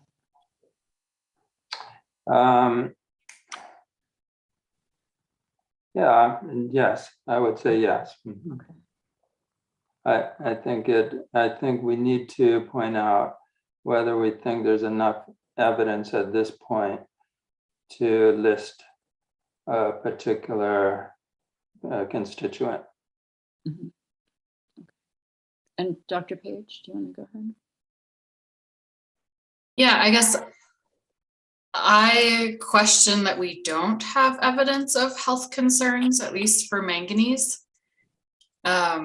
So I would vote that sentence is, I have concerns about it. I'm not as familiar with tungsten, but manganese, at least, I believe we have sufficient evidence that there may be health concerns to continue to include it on the list. I guess I would also agree with the discussion that we're having regarding use or beneficial use, or even, you know, that something is naturally occurring. There's high naturally occurring levels of radium or uranium or, you know, other elements that we know have health concerns. And so just the fact that it is naturally occurring, I think, it's a fact, but it doesn't change that there may be impacts. So so I guess I do have concerns about that final sentence, and I have concerns about the initial sentence, at least in regards to manganese. Okay, great. Dr. Sutton? Yeah, Dr. Page actually covered most of what I was going to cover, but the manganese concern, as well as the prevalence of, say, arsenic or other minerals that are also in our drinking water, unfortunately, in some of our locations, right? Mm-hmm. I do want to go back to that scoring system, though. The EPA came up with a way to balance data gaps and try to bring forth or highlight the contaminants of highest concern based on available data. And they definitely acknowledge with their scoring system, and I think we'd all acknowledge that the issue with data gaps when it comes to a lot of these contaminants, we don't know enough about many of them. But on balance, their scoring system, we reviewed it together. I thought it was a pretty sound approach to try and balance these issues. And so if we're then saying, oh, we need higher levels of toxicity data, then that would imply we were suggesting a change to that scoring system, like that toxicity needs to be weighted higher than occurrence. I'm not saying that I would make that suggestion, but that would be a way to systemically address this issue. I don't think it's appropriate to pick something out, but instead to give a systemic recommendation. That makes sense to me. Dr. Engelhardt? Right, so, well, when it comes to, let's take manganese, I think that the level that was cited was picked because it's close to the recommended level that we need in our diet. It was set very near the nutritionally recommended. So in other words, we would be saying, based on, if I remember, a single study, which had really inconclusive results, we'd be saying that we need this much manganese in our diet, but we can't have any more. Mm-hmm. Otherwise, we're at risk. So that's not making sense to me. And it was pointed out by the public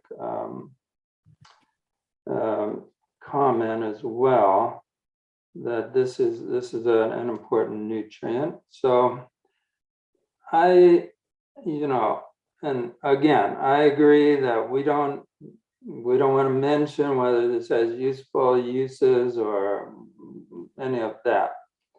But I do think it's important that, I think one of our primary functions on this committee is to look through what they've done, and it was all good work. We all supported it, seems like. I certainly do. I think it's important, and I think they've done a good job. But we're sort of a check on that system, and if we see something that doesn't that raises a flag in our mind, I think it's important to point that out. Now, if the committee disagrees in the case of manganese, that manganese is somehow a concern, well, then we could discuss that. But I do think we have to, if we see something that raises a flag in our mind, it's our responsibility to state that. And after all, we have to remember that we're prioritizing part of our job is to prioritize in the whole CCL process. We prioritize what needs scrutiny. Does manganese need scrutiny, or arsenic, or something else? And because they're only finite resources. So right away, minerals, in my mind, one thing we could point out, I think, to me would be important, is that minerals are so ubiquitous in our lives. I mean, we've been evolved to live in their presence. And so in terms of exposure, I think we're skewing the scrutiny towards minerals because minerals are everywhere. They're in the environment that we live in. So we've skewed our scrutiny, in my opinion. Now, I'm not saying that's wrong or that we should change that. What I'm saying is we should be careful about that and point it out to EPA that they may not have considered that we're sort of skewing our scrutiny towards minerals because they're everywhere in our environment. Thank you. Thank you. What I think I'm hearing here is that that there's agreement that this last sentence can be deleted, and really the question is whether or how to include or revise this very first sentence about the strong evidence of serious health concerns. And I mean, those are subjective adjectives, strong and serious. We could offer a consensus compromise that just says, you know, the SAB has differing assessment of the strength of the evidence for serious health concerns, and that doesn't negate the statements that follow. Ultimately, the recommendation, I think, that we make, I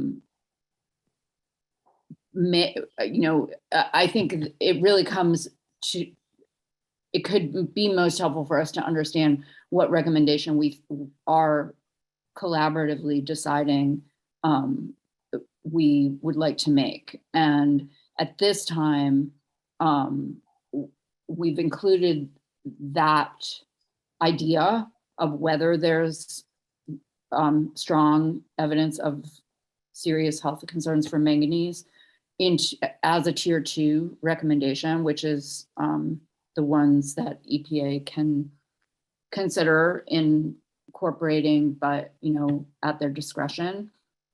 I do think the way that is worded, we could adjust the wording a little bit. Instead of considering the lack of data before including manganese, we could say, explore the strength of the data or something like that. I don't know. I would like to open that specific question, which relates to that very first sentence in that first paragraph, to people if.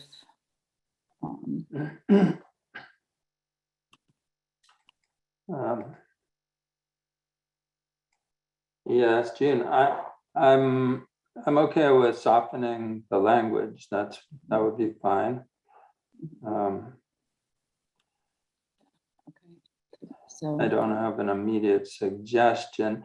I would like to say though, in terms of somewhere in here, I've made a comment that we should point out the increased scrutiny towards minerals. mm, And that I would like, I feel that's something that should be stated somewhere. the increased scrutiny from The fact that the minerals are ubiquitous in our environment intrinsically skews the EPA scrutiny based on their criteria, it skews towards minerals and away from anthropogenic chemicals that may be carcinogenic in parts per trillion levels that we're not as typically exposed to. It would just be my thought, my opinion. Dr. Pierce? Yeah, I guess I feel like Dr. Sutton was making this point, and as we have this conversation, it feels like we are requiring more data for these minerals than sort of all of these other, I mean, there's 250 compounds on this list. And for these minerals, we most likely have actually more data than a lot of the other compounds. So I guess I'm feeling concerned about saying, oh, we don't have strong evidence for these specific ones, when in fact, if we use that same metric for all 250 compounds, and we would throw out maybe, or we would have serious questions about, most of them. So I guess I just want to raise that as a concern. I mean, for PFAS, for example, that's a whole family of compounds that's 6,000 or more compounds. And so do we say, oh, before you include it on this list, you should consider the lack of data about, 6,850 of those compounds. So I guess I totally understand the fact that these are naturally occurring. And so the occurrence data does sort of put a focus on these, but and also they're naturally occurring. And so if there is a health impact, it does actually have a potentially wide range of a broad range of impact. So I'm just kind of putting out there for discussion some language that would capture that, but go ahead, Jim, while I craft this. Oh, sorry. I forgot to put down my hand. Sorry. So Sarah, I think what I'm hearing between, and actually the whole preceding discussion is, I think what we would like is ensuring consistency in the approach to naturally occurring elements,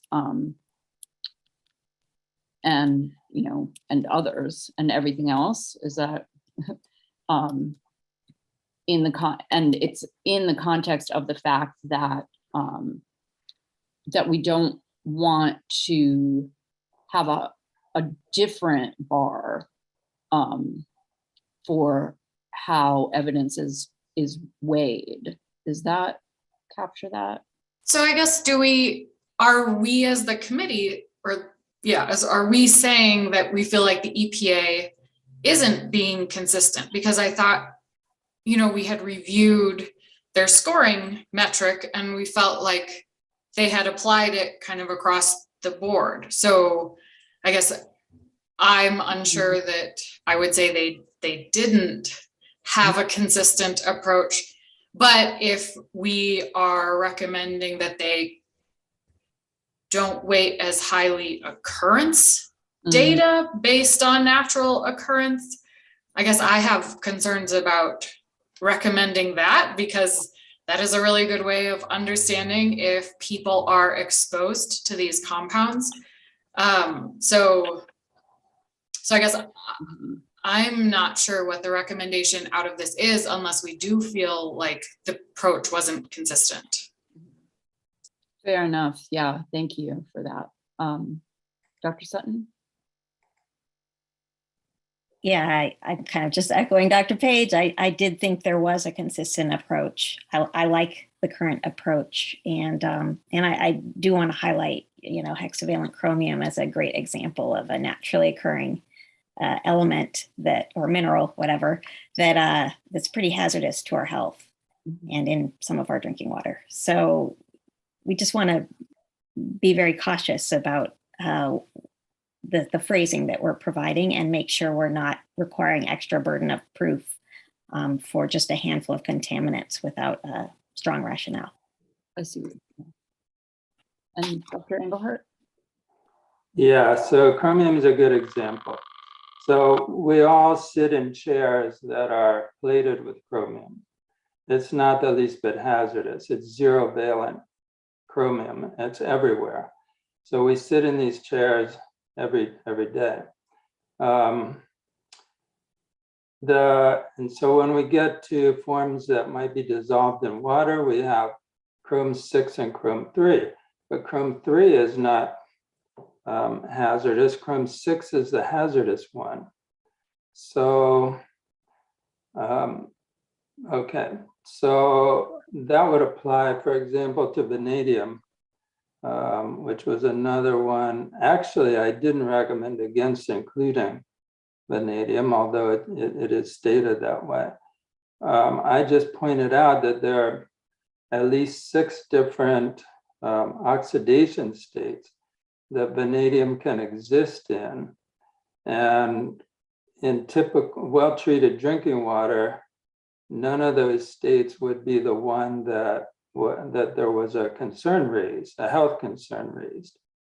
And the one that there was a health concern raised about, that's used as a pharmaceutical. So there again, we're looking at, so it's just a flag that was raised in my mind. And so I agree that EPA has a very good approach. So the fact that their screening approach identifies a certain chemical doesn't mean it should be on the CCL 5.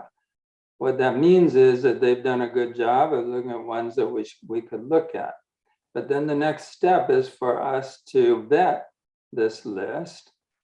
And I think that's what we're doing here. So if we were to say, okay, EPA has established a good screening method, well, okay, then we're done, right? Everything on the list should be there.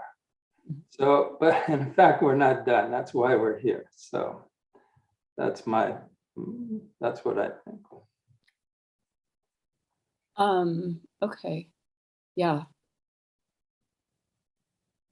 I think one of the ways that we can address this then would be to add an appendix that describes some of the difference in opinion on the weight of evidence and strength of evidence for inclusion. So that is kind of what I have started with here. The SAB had differing opinions on the strength of evidence of serious health concerns. Really, we're talking about regarding manganese, that is where the difference of opinion is. And then we can go ahead and accept the changes that Dr. Sutton suggested here. And let's see. So that was that.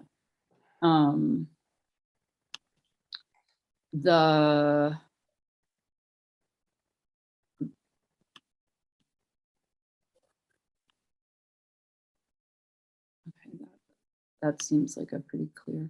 This sentence and paragraph that Dr. Sutton had suggested a change to refers to the fact that the RFD has not been revised to incorporate newer findings from studies described above for manganese, but I wasn't clear how these studies that are cited would have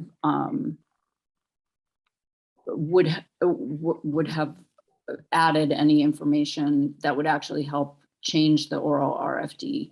So this is not an area of great expertise for me, but I did get into the weeds a little bit with some of these data sources and the original sources for that 0.14 milligram per kilogram per day, and tried to understand whether there was anything new available that would actually support changing that. And it didn't. So I guess I'll ask the group to discuss that, but first let's let Dr. Hernandez-Ruiz offer comment.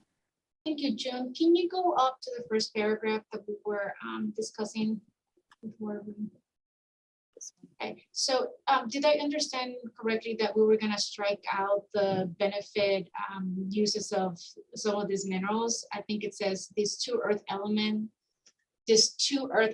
minerals have benefits. So I thought that we were striking out the benefits to society and just looking at the effect on the environment and public health. Right, so let's see. On line 32. Right, this sentence, yeah, so I didn't finish reconciling with so the suggestion was going to be, actually, I think it would be easier to do it this way. Because it starts.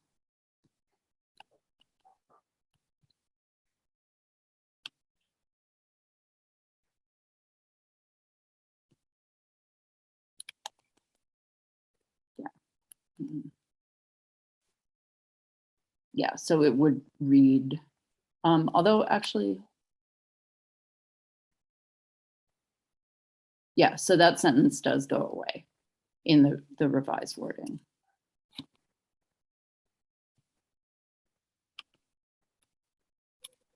So yeah, I think it is actually, easier to, so we're saying,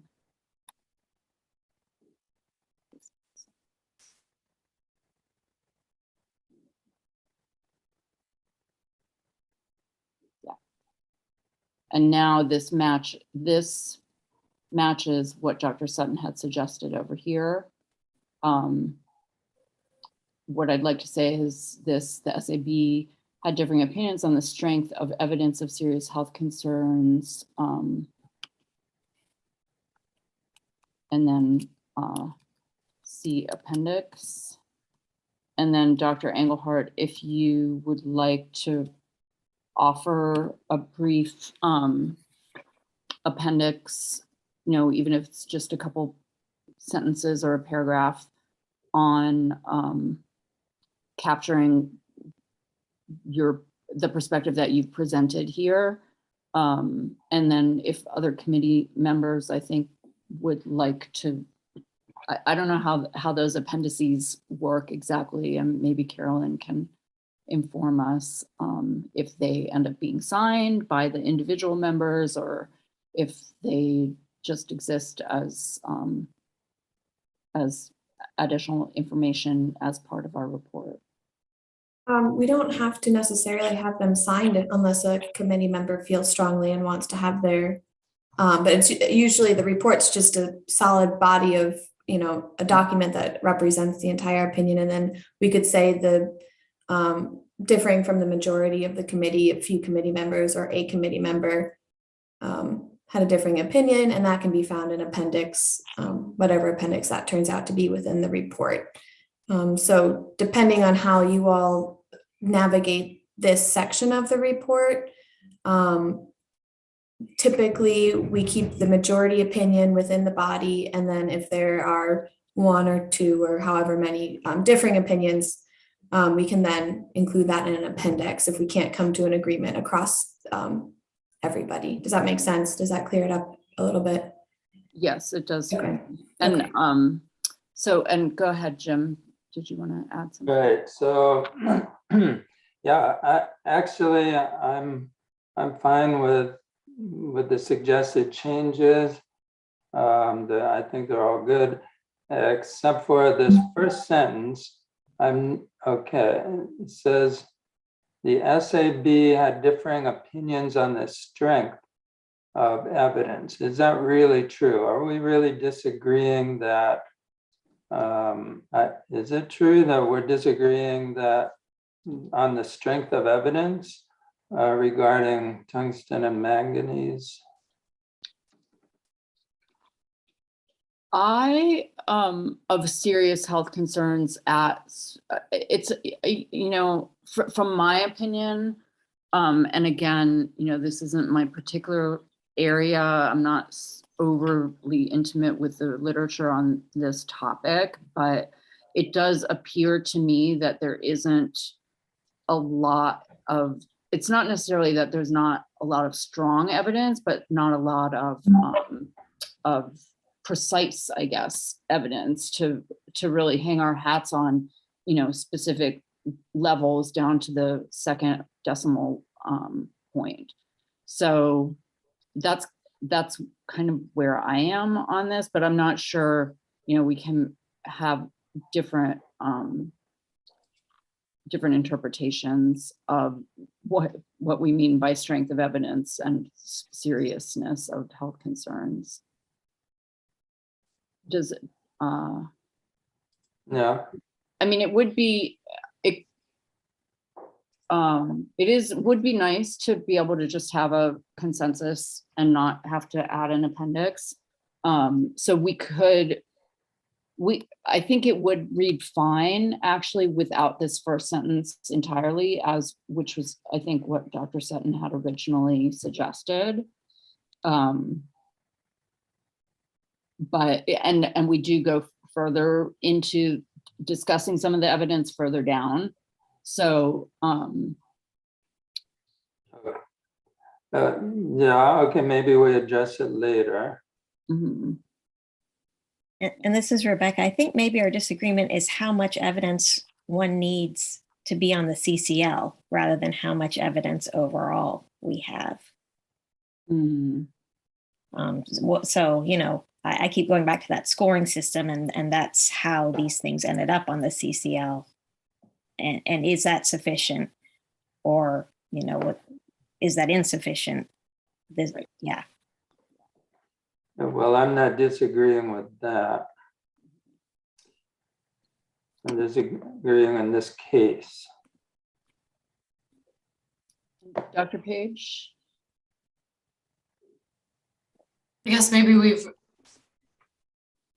passed the point. I guess I've found that there is evidence of health concerns with manganese. And so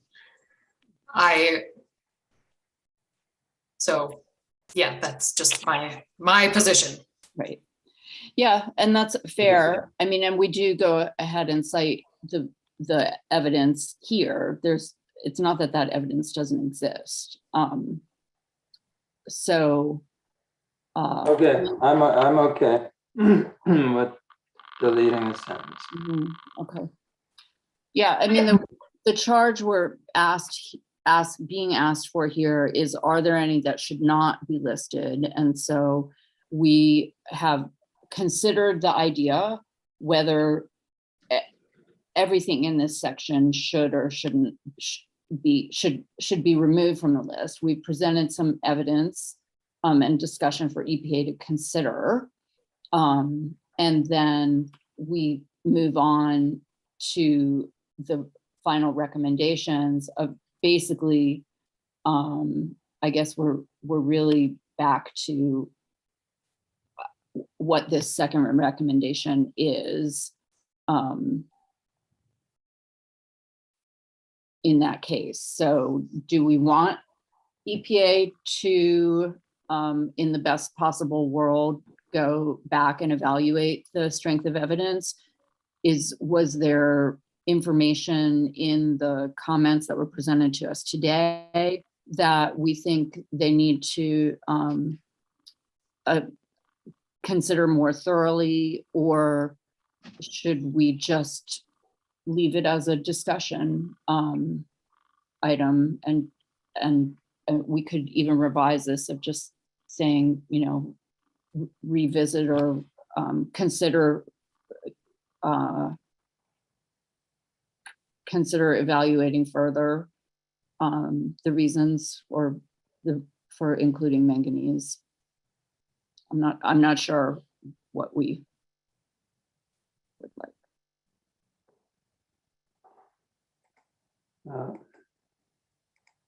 Dr. Page, go ahead.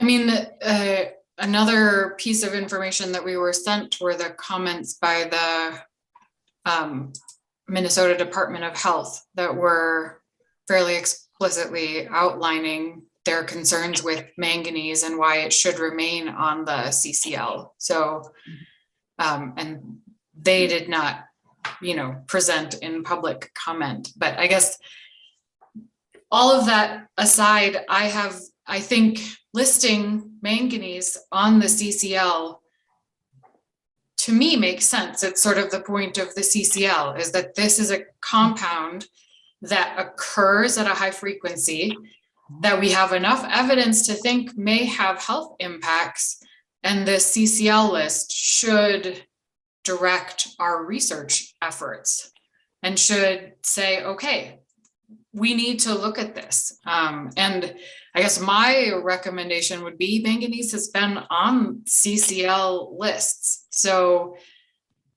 ultimately, what can we do to move it off the list? So either regulate it or collect enough evidence that it doesn't need to be regulated. And I know that's a slow process and requires a long timeline, but I guess I wouldn't want to recommend that they consider taking it off without really going through the process that the CCL is designed for. So that's my conclusion personally. Thank you. Actually, I really like that sort of clear summary of what we're doing here. I guess, let's just see here. I mean, we can keep this discussion in as it is for manganese and tungsten and vanadium, and just fully eliminate this tier 2 recommendation. We can revise the tier 2 recommendation.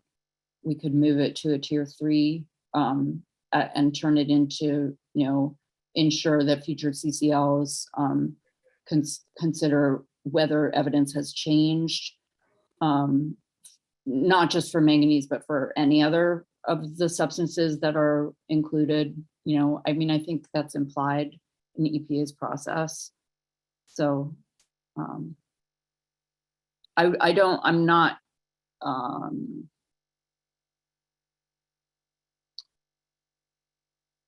don't think I would advocate for removing the rich discussion here, and I think it's fine for us to include it all here and yet not have it result in a recommendation at all. So how do people feel about that? Let me just move through. Okay, Dr. Hernandez-Ruiz, go ahead. I really like that idea because I think the intent of how this question was answered was designed to make sure that we included James's opinion, which, if that is okay with you, James, as well as what is the literature review that we came across. So I would feel comfortable with keeping the language as is. And then, like you said, making a tier 3 recommendation to just continue looking at the evidence without having to commit to a specific recommendation. Thank you. And go ahead, Dr. Page. So would you mind scrolling down just a little bit in this paragraph?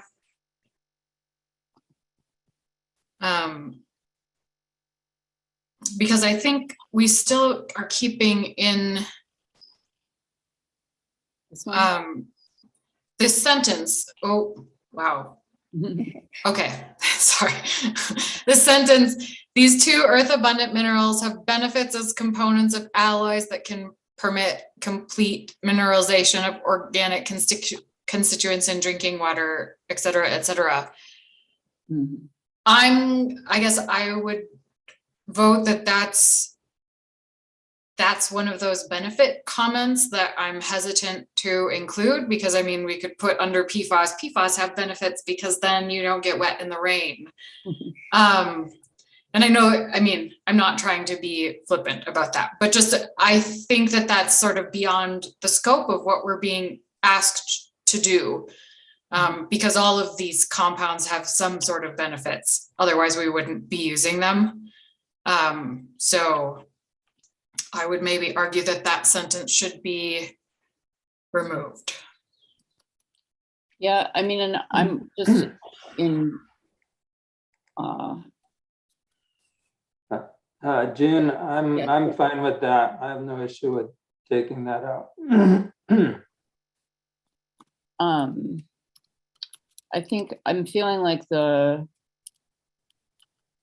we can add the scoring approach is, consistently appears to be consistently applied or something like that. Because that is the point, that this point about that the screening approach favors inclusion of these minerals. So we can get rid of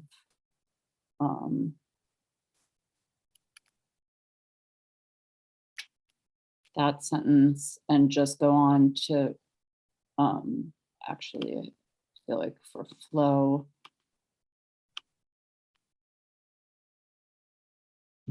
we'd probably want this manganese statement to live right here. And then SAB finds that the screening approach favors inclusion of minerals such as these because exposure is common. However, the scoring approach appears to be consistently applied. Go ahead, James. No. Sorry.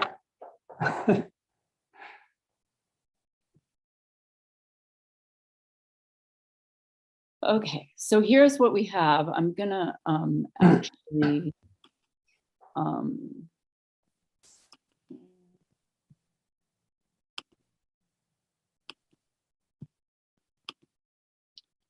gonna go ahead and see what this looks like. Oh, Dr. Page, go ahead.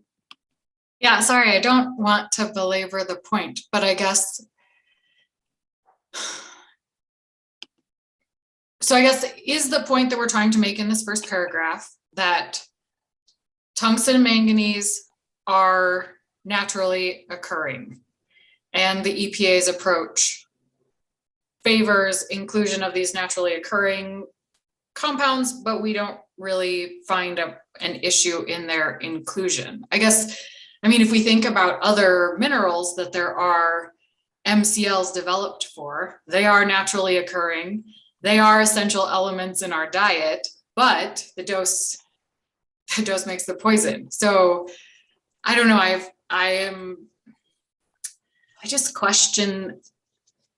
question that this needs to be included. I just want to have some conversation about it because it seems like it just seems like we're creating a higher threshold that hasn't necessarily been applied for all of these other compounds that we have MCLs for. That's, I agree. I mean, part of what I'm thinking as we're having this discussion is that we have an opportunity to kind of help whoever is doing this for CCL 6 to, to not have to do this all again, because I wasn't part of CCL 4, but I suspect all of these issues were confronted previously, and they will be again. And so if there is an opportunity for us to frame this in a way of saying like, hey, we thought about it. We understand that that there's evidence that could be interpreted to suggest that these elements not be on the list. But then as a group have come to the conclusion that that they're fine there. I think that's an appropriate answer to the charge question, because the question to us is, are there things in here that shouldn't be? So perhaps instead of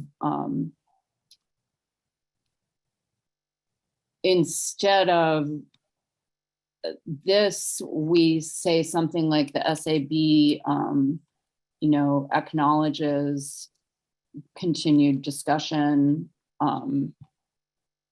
or, you know, acknowledges that earth abundant minerals or minerals essential to the human diet are often, or, you know, are going to be subject to different level of scrutiny or something. And yet, like concluding, yet we feel that they are currently appropriately all, you know, I mean, it really does then take away from us suggesting any of these tier 2 comments.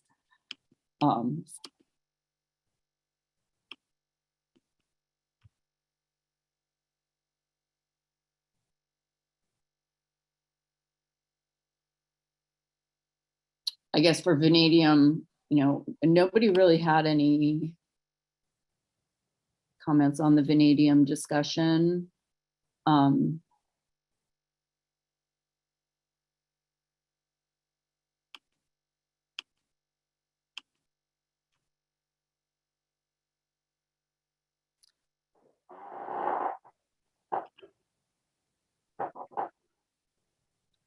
think maybe what I will do, I think we have an actual consensus here on, you know, I had a subtle issue with this change, but I don't have a big problem with it.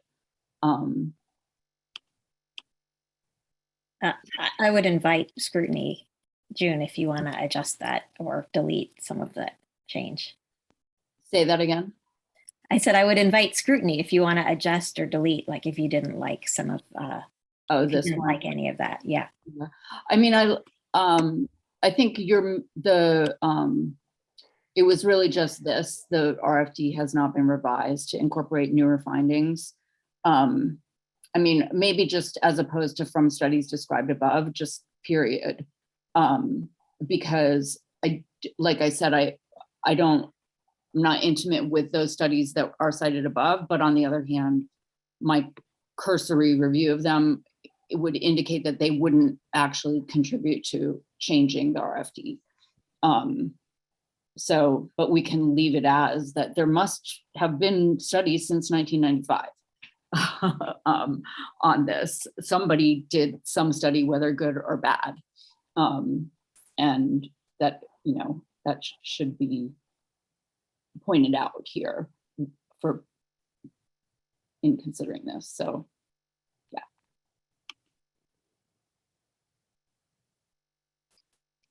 So let's say here, I'm gonna see if we can move us forward. Accept.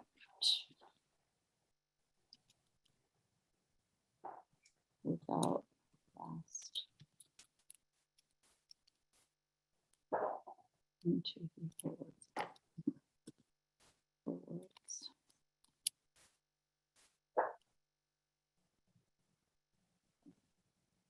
All right, let's go through these with some aye or nay.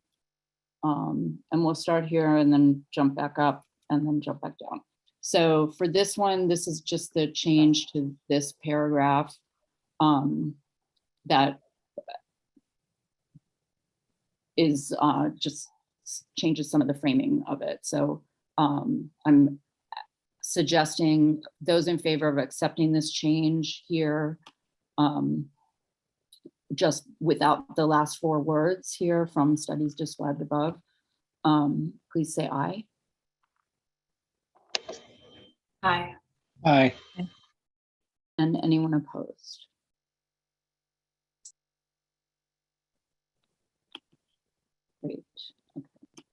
And then let's jump back up. I think.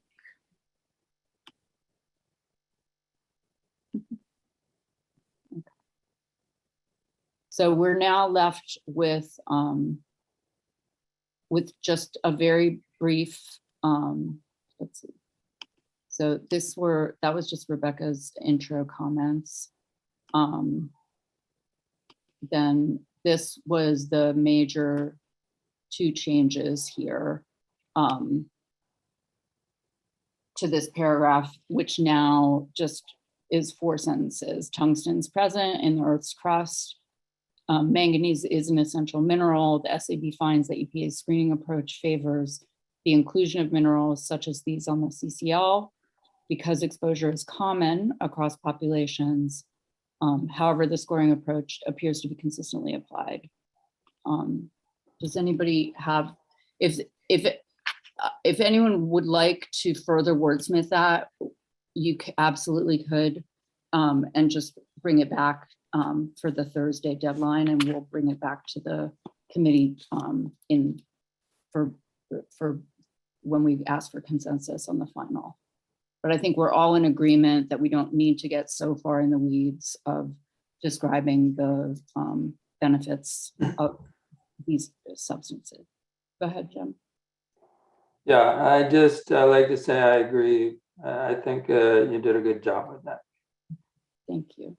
Okay, so all in favor of accepting this revision to this whole paragraph, please say aye. Aye. Aye. Aye. Anyone opposed? So, accept as. Okay. So that's those.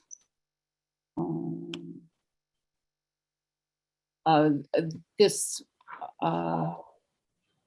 is that Dr. Lohman, who I think is not here today, but I think this is a kind of a technical error that the 47 milligram was derived from the 76. So we could put that parenthetically. Does Dr. Sutton, go ahead. Actually, it comments more about tungsten in general rather than Dr. Lohman's comment. Oh, okay, let's just do this one. Does anyone have, if you're in favor of us clarifying this derivation here, please say aye. Aye. Aye. Aye. Anyone opposed? Okay. We will add that in. Okay, and go ahead, Rebecca. Oh, I made some comments on tungsten. First of all, the very first sentence of the paragraph felt a bit overbroad. Most of the paragraph deals with toxicity rather than occurrence. And so I was questioning how broad it was.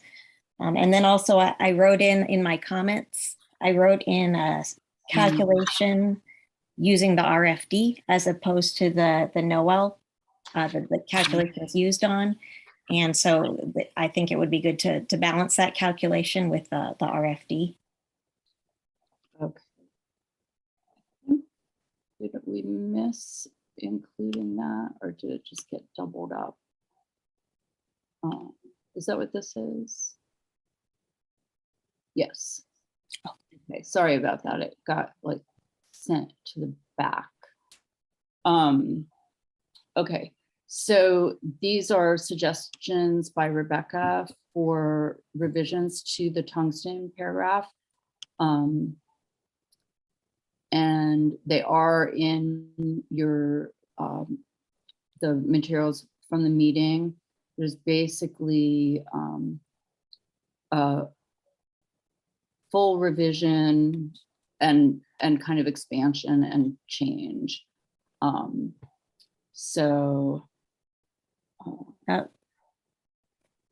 wait, I think that's sorry, the we're right there. comment. Yeah, okay. Oh, there we go. Yeah, sorry about that. Yeah, So it's this, the reference dose equivalent is listed by EPA as this. And so I think the substantive change is adding this new part to the end, which would say that the concentration calculated using the NOAL and assuming exposure exclusively through drinking water, a similar calculation relying on the RFD results in drinking water concentration of 0.045, just twice the value of the maximum concentration absorbed. So does anyone have any discussion that they'd like to have around this change?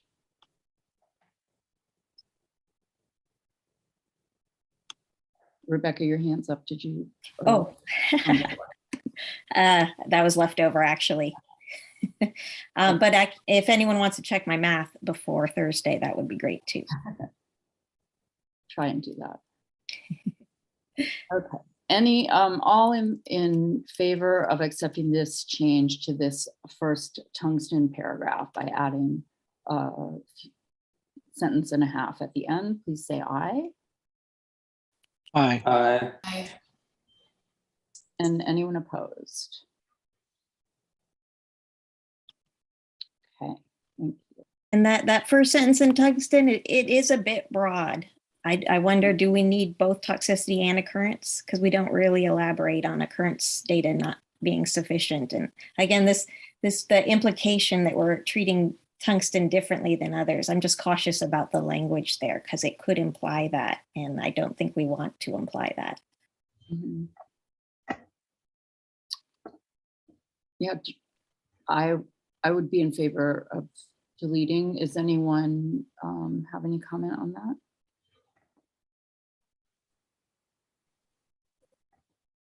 Are you suggesting, Rebecca, Dr. Sutton, sorry, deleting the whole sentence or just focusing the sentence on the toxicity?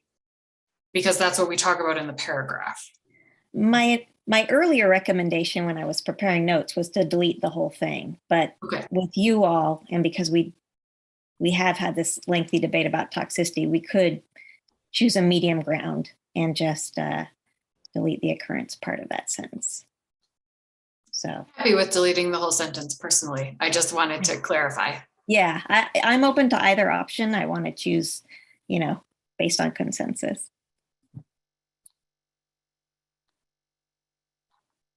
I mean, the whole thing that we're doing is kind of, weighing the evidence. And we, as you pointed out, we have now collectively agreed that that there is information available and that's what the EPA has done in making decisions about including things in the draft. And so it's sort of redundant in a way for us to have this sentence. So all in favor of just deleting this first sentence here, please say aye. Aye. Aye. Anyone opposed? We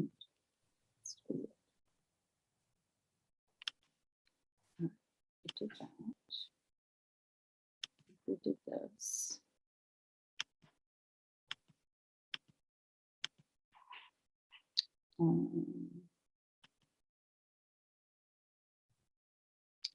Okay, so. Right, okay, so this was where, again, we, after this great discussion, I am personally I think it has led us to just leaving this and maybe changing to a tier 3, which just says, was that one of your recommendations? Yeah. For future CCLs, the SAB recommends considering the observed and anticipated speciation of metals in drinking water, as well as in potential source waters, including groundwater in the prioritization process. So that actually isn't exactly what we were talking about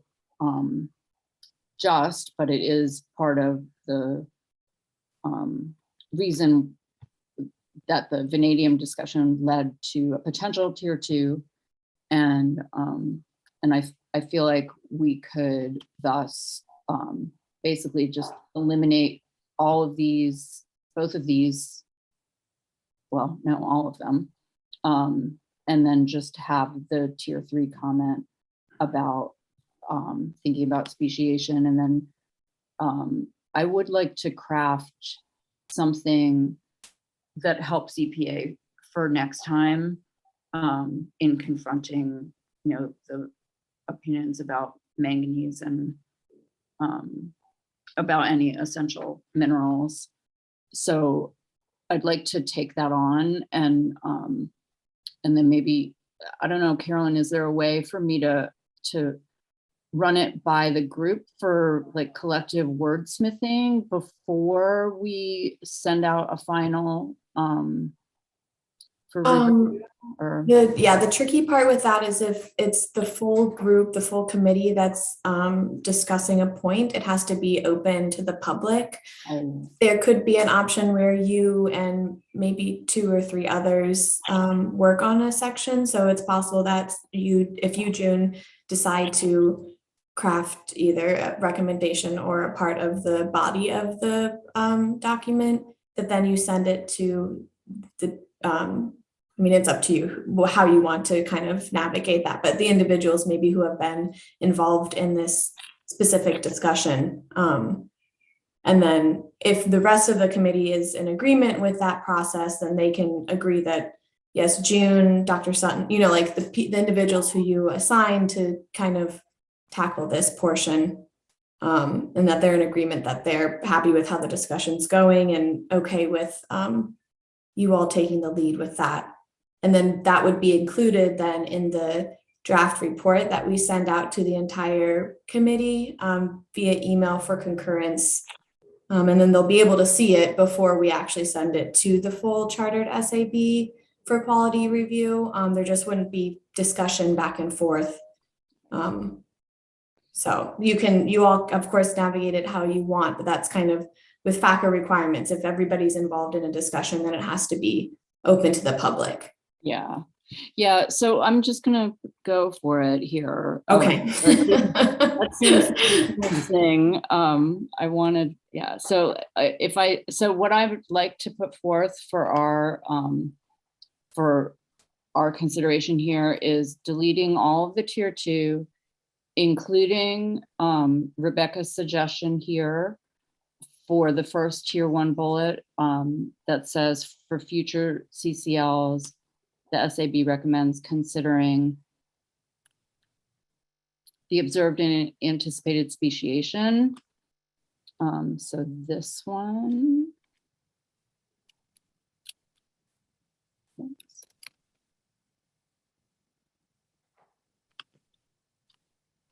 So that would look like that. And then as a second one, the SAB suggests that the EPA carefully consider the points made above when deciding whether to include, specifically MN and W on future CCLs. And that way our thoughtful comments don't get lost. So I'd like to suggest that. Does anyone have any comments?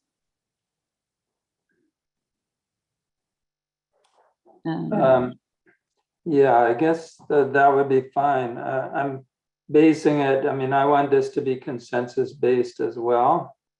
So, I'm not sure I would have put it in tier 3, but I'm fine based on the discussion we've had. Okay. Thank you. I appreciate that. The truth is the tier 2 comments, it's EPA's discretion whether to turn them into tier 3 comments. But on the other hand, I do feel like they have done I think we've agreed that they've done a good job of considering what's available now. We've done a good job of deciding that they did everything they needed to, given what's available now. And we just want to help the process be clear and move itself forward next time based on, as evidence evolves. So, Sure. so with that, those in favor of this entire revision to our recommendations, which includes deleting the tier 2 and modifying tier 3, please say aye. Aye. Aye. Aye. Anyone opposed? Thank you all. That was great. I think we can stay on time. Oh, we actually have until 5 today. Is that true? Oh. In that case, can we take maybe a 10-minute break? I guess I get to decide. Let's go ahead and take a 10-minute break. And so it is 12:18, I think, here on the West Coast. So 3:18 on the East Coast. And we'll see you all in 10 minutes, 12:28 or 3:28 or whatever your time is.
We'll just start up when June's ready. Thank you so much, Carolyn. Welcome back, everyone. Thank you for that great discussion. Let's now move on. I think we just have one comment left for the rest of charge 3, and then we'll move on to charge 4 and then consideration of the letter to the administrator. So let me get through.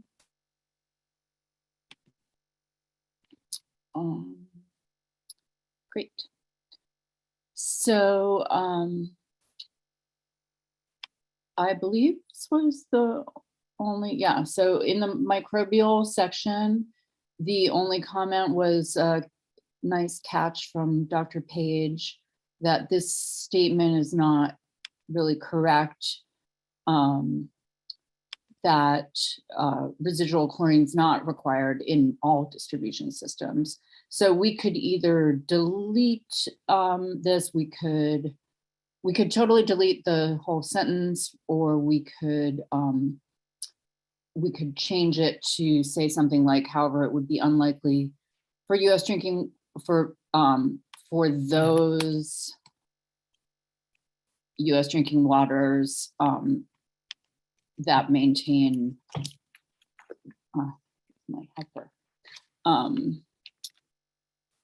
that maintain chlorine residuals, or we could delete the entire sentence. Does anyone have any strong opinion either way? Go ahead, Dr. Hernandez, please. Yeah, I certainly appreciate the observation that not every water system has a residual chlorine. So I would say that you're right. So most systems wouldn't be affected because they do have a chlorine residual, but there's still some that might be at risk. Right. I guess, at least in Utah, I would say it's maybe 50-50.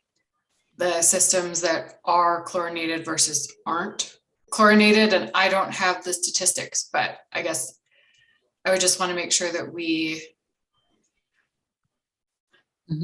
aren't discounting the fact that there may be a large number of systems, probably not the majority of systems serving, large customer bases, but a large number of smaller systems may be vulnerable to this kind of contamination. Right. Yeah, so would this revision that I just typed in there satisfy that? I mean, I think it is important to point out that chlorine is effective because, and it is something that many water systems, regulated water systems here do rely on to protect. But on the other hand, obviously it's not. It is, and we don't want to be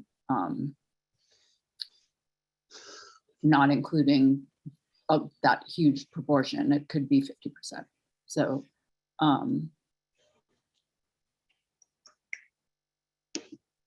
as this reads, however, it would be unlikely for those U.S. drinking waters that maintain residual chlorine to become contaminated in the same way, period. Go ahead, Dr. Lechevalier. Yeah, that's Mark. Well, of course, the point of recommending the removal is because there's little evidence for Campylobacter outbreaks in drinking water in the United States, and that's true. Why it's more prevalent in the UK and I think also in Australia, but not in the US, is a good question. But count our lucky stars if we don't have to worry about one. It does talk about how. So anyway, the first line is actually correct, and difficulty finding this associated, so that resulted in its lower weighting. Now the question of whether or not the system can be contaminated is true for any microbe. And EPA is currently revising regulations that might look at management of storage tanks. So whether it's Campylobacter or any other other microbe, it would prevent that route. So, I mean, while we do recognize that this has happened in other countries, and therefore in the ranking of this as prioritization, it's not a major problem in U.S. drinking water. It has been found in other countries. Would put this on the list as, you know, is not having no significance, but it is important in other countries. But nevertheless, and for the reason here, because many groundwaters, even though there's not a federal regulation, many states have requirements for both surface and groundwater to be disinfected. Those may be reasons why we don't see them as often. So I'm fine with the changes, but I really come back to the point as kind of, regardless of this discussion of what happens in Canada or in Norway, we have little evidence of outbreaks, and it could be just because many groundwater systems are disinfected. Thank you. Does anyone else have any comment on this?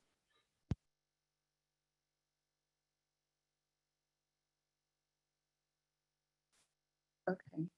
I think, yeah, the whole point of this, and similar to the whole previous discussion, I think the question is there sufficient evidence for something to be included based on the rubric that the EPA has decided upon for inclusion or lack or exclusion from the list? And for Campy, I think it is true, you know, that, yeah, the evidence of it being something that occurs in our drinking water sources in the US is pretty slim. So I think those in favor of just revising this last sentence here, please say aye. Aye. Aye. Aye. Aye. And anyone opposed? Can I note that in the third sentence from the bottom, C to Junai, as the Junai shouldn't be capitalized. Thank you.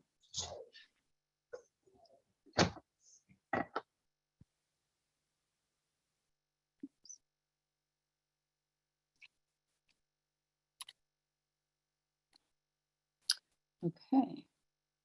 We didn't have any changes. We can move on now to charge question 4. We had several comments to consider here. So as a reminder, charge question 4 is about the contaminants that should be added. So based on your expertise and experience, are there any contaminants which are currently not on the draft CCL 5 that should be listed? Please provide peer-reviewed information or data to support your conclusion. So this first collection of comments, I think, were all from Dr. Sutton, and they're fairly related, I believe. It was about including BPAF and adding an internal reference. I think there were 2 here from you. Yeah, so Dr. Sutton, I don't know if you want to just quickly talk us through these 4 comments here. The bisphenol AF. They seem straightforward to me, but yeah. Yeah, this is basically just adding a couple other bisphenols that have been observed in environmental matrices and in products and food and stuff like that. So I just added the ones. AF is one of the more common bisphenols in use now as a replacement for BPA. And the other ones I added are, we're not seeing as much of those yet. So I kind of put them at a lower level of priority. Great. Okay, thank you. So,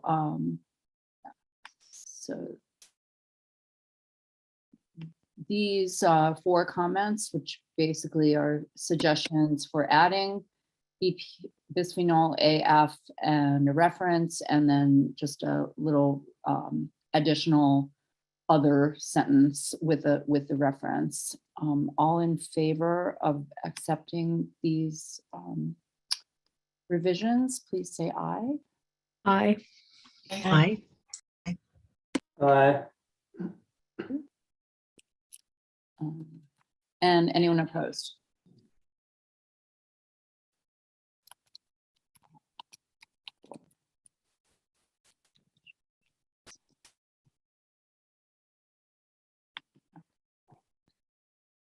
And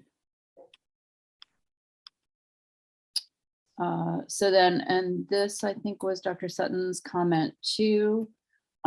So I don't know if you can just talk us through what you're suggesting here. Sure. This is a concern about microplastics that I'm suggesting we de-emphasize in our comments in our report. This was what we're referring to here is the fact that microplastics as hydrophobic materials can absorb other hydrophobics like PAHs, PCBs, some pesticides, and that is observed. However, at this point, the weight of the evidence is suggesting that that is an exposure concern, perhaps only in a few situations. And that's because of, equilibrium. Like if you're microplastic absorbing PCBs, there's probably also PCBs in the water, in the sediment. And so you're getting those PCBs, from multiple sources. So the microplastic isn't adding necessarily a high level in many situations or many environments. So I suggest removing this concern. And it's actually more important to focus on the chemicals that are actually actively in those plastics that can leach from those plastics, either in the drinking water source. Some of these are on our CCL, or as they pass through our bodies as we've accidentally ingested them. Okay, thank you. That's helpful. So the suggestion here, based on that information, is to remove the sentence. And Dr. Le Chevalier, do you want to have a? Well, I think the purpose of this is, provide the weight of evidence, scientific evidence of why EPA should consider microplastics. And this does say that this is still an active area of research. So it's granted there isn't evidence at this point that this route of exposure is significant, but it's being looked at, and so to me that's kind of the reason why this should be EPA should put this on the CCL and include this line of research and looking, because it's an active area. I think if it's already was known to be important mechanism of exposure, then it should be already regulated. But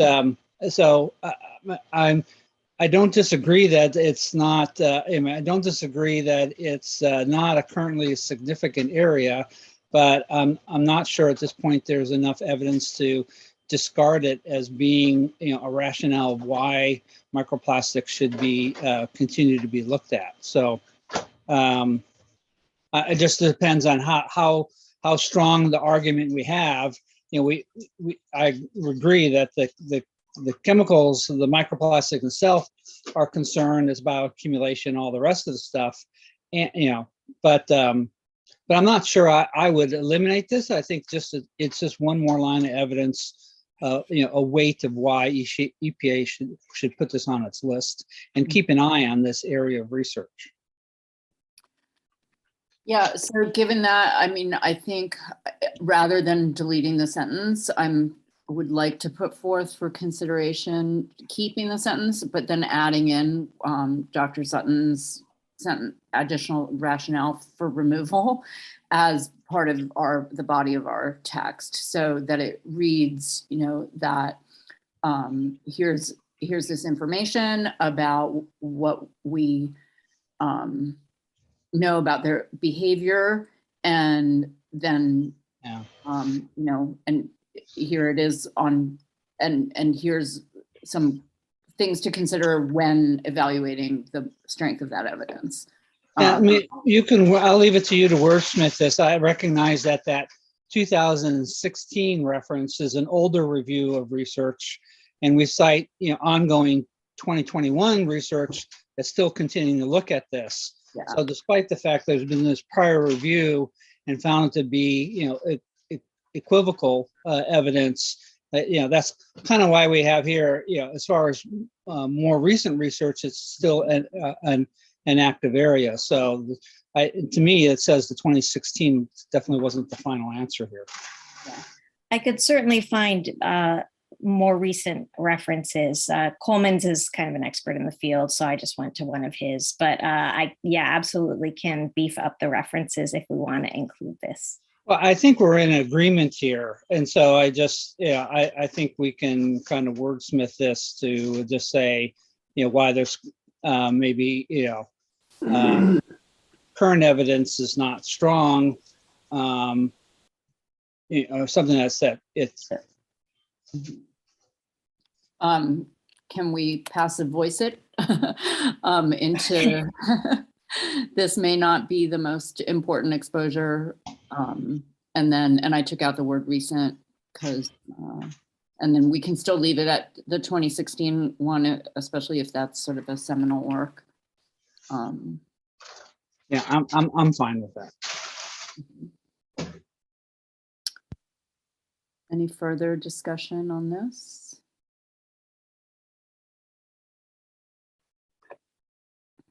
Okay, all in favor of this revision to basically adding lines 23 to 27, please say aye. Aye. Aye. Aye. Aye. And anyone opposed? Great. Okay.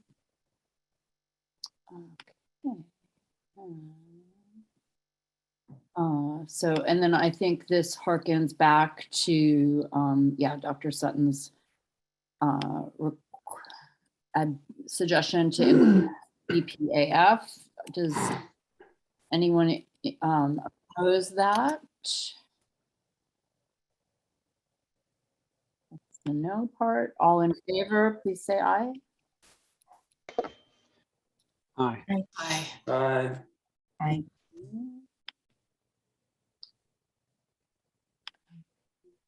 And that, I believe, is all.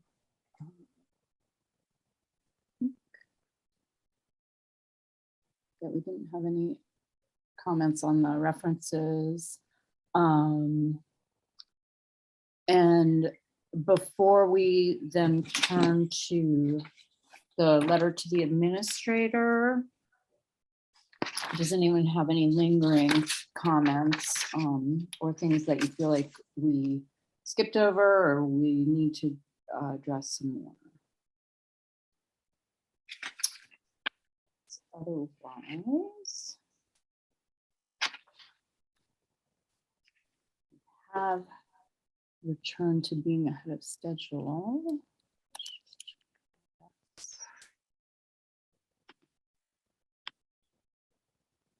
And I believe the letter is at the front. Yep. So let's see, I think we had one minor comment on the letter. Or a couple, just people changing, and please do make sure that you check your affiliation, spelling of your name on the roster below. And then I think we did make a few changes to tiering of certain recommendations, and so probably let's go ahead and just read through this together, and we can see if there's any issues. Okay.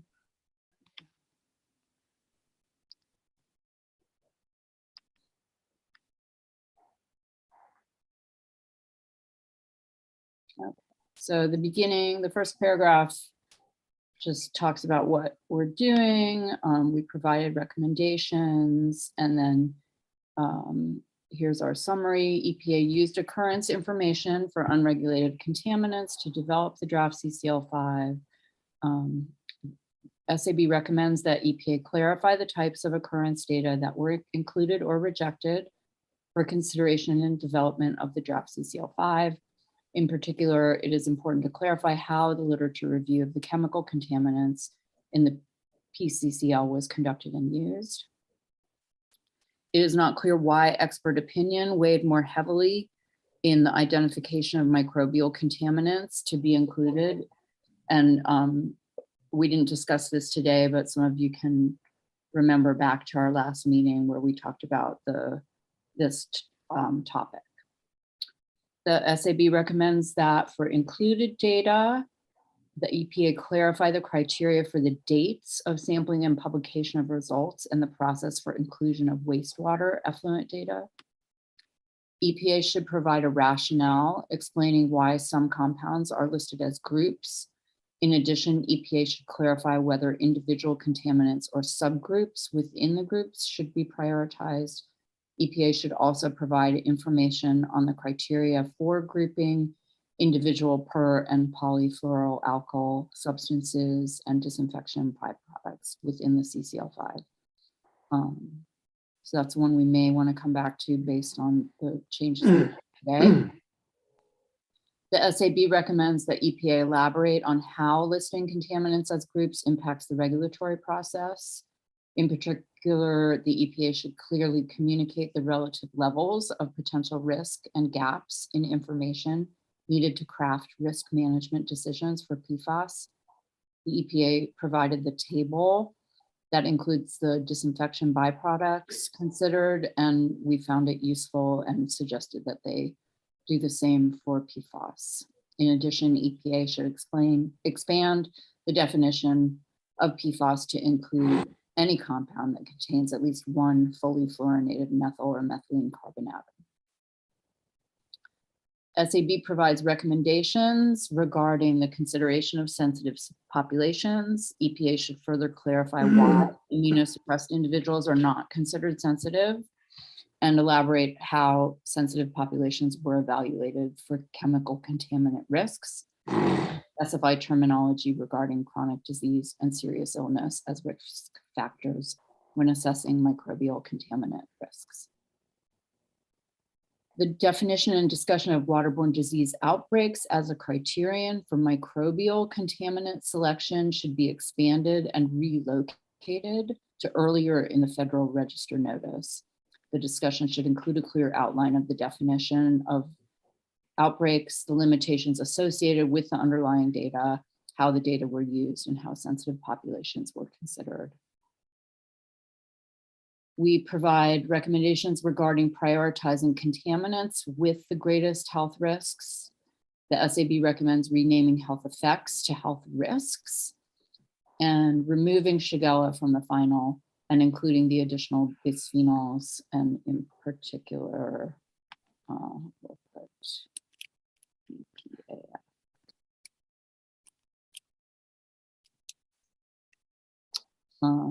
In addition to saxitoxin, we had this discussion, EPA should include other saxitoxins. The SAB provides recommendations for development of future CCLs. In future CCLs, EPA should consider employing machine learning as well as data gathered in Europe during the implementation of the REACH program to identify compounds of concern. In future CCLs, EPA should also consider identifying and assessing byproducts, impurities, transformation products, including metabolites and degradates, antimicrobials, microplastics, and nanoparticles in creation of its chemical universe. A focus on persistent and mobile organic compounds would serve to identify and prioritize chemicals of particular concern. EPA should also develop a strategy to address the forthcoming gap in occurrence data when USGS ends its program. And that's it. Besides adding the BPAF here, I would like to ask if anyone thinks we need to change or revise what we talk about here in the groupings based on what we were discussing earlier today, or any other comments that you might have on this section. Yes, Dr. Sutton. Hey, I think for BPAF, I think I put that as a tier 2 rather than tier 1 recommendation. So we might not need to elevate it to this letter. Okay. So I think the only other comment I had is whether we wanted to indicate in either of the bullets about groups that we support the use of groups as a concept. I would support that elevation into this letter. Mm-hmm. Where are our groups? Does anyone else have? Oh, it looks like 2 people, but my screen is.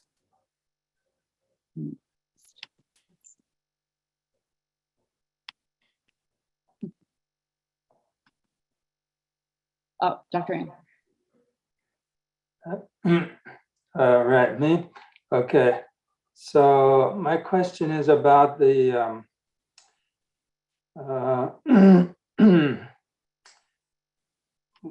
fully fluorinated carbon compounds. Why does it say, can you find that, scroll to it? Definitely, to contain at least one fully fluorinated methyl or methylene carbon atom. Does it have to be fully fluorinated? I thought the AWWA was suggesting it doesn't have to be fully fluorinated. Am I mistaken? I think this is, it is what we wrote. Okay. This is Rebecca Sutton. This is probably from my comments, excuse me. And I think this is part of the definition. Oh, and now I'm forgetting the acronym, but it's, OECD. I think it's part of the OECD revised definition of PFAS. Right, that's right. So that's, there it is. Yeah, I found it. Organization for Economic Co. Okay. There are other or broader definitions. That's one of the newest current ones, but if you had an alternate definition, that would be certainly something to consider. Okay, I'm not an expert in this, but the AWWA had presented an argument where the appropriate chemical structure would be R with bonded to carbon fluorine, bonded to 2 more R's. So that would be a single fluorine on a single carbon, as I read it. So, but I'm not an expert. So I think that is, well, go ahead, sorry. well, I mean, that bond, that's the strong bond. The carbon fluorine bond is the one that we can't break with treatment. So whether or not that makes it toxic, I would have to do more research. But it'll be very difficult to break that down if it exists, even a single bond, a single carbon fluorine single bond. I'm just scrolling to see. Yeah, so we did include that as a tier 1 recommendation, which I think is part of why we could soften it to say, consider the value of expanding the definition to something like this, as opposed to just blanket agreeing with that OECD. We could move it to a tier 2 and take it out of the letter as something we think is important. We could leave it as a tier 1 and take it out of the letter, or we could leave it as is. But I think your point, I think from what I'm understanding your point, and this is not an area well known to me, but it sounds like the definition EPA was using is the one more similar to the AWWA one. And then, but OECD has suggested this more expansive definition. No, this is less expansive. In Yeah. other words, this says fully fluorinated. That means it has to have 3 fluorines on 1 carbon. Fully fluorinated, then the other bond could go to another carbon. Or, well, it could be 2 if depending on how many carbons there are. But yeah, okay. I honestly, I didn't study this particular aspect. So maybe if someone else did, I'll defer to them. Dr. Page, did you have something to add?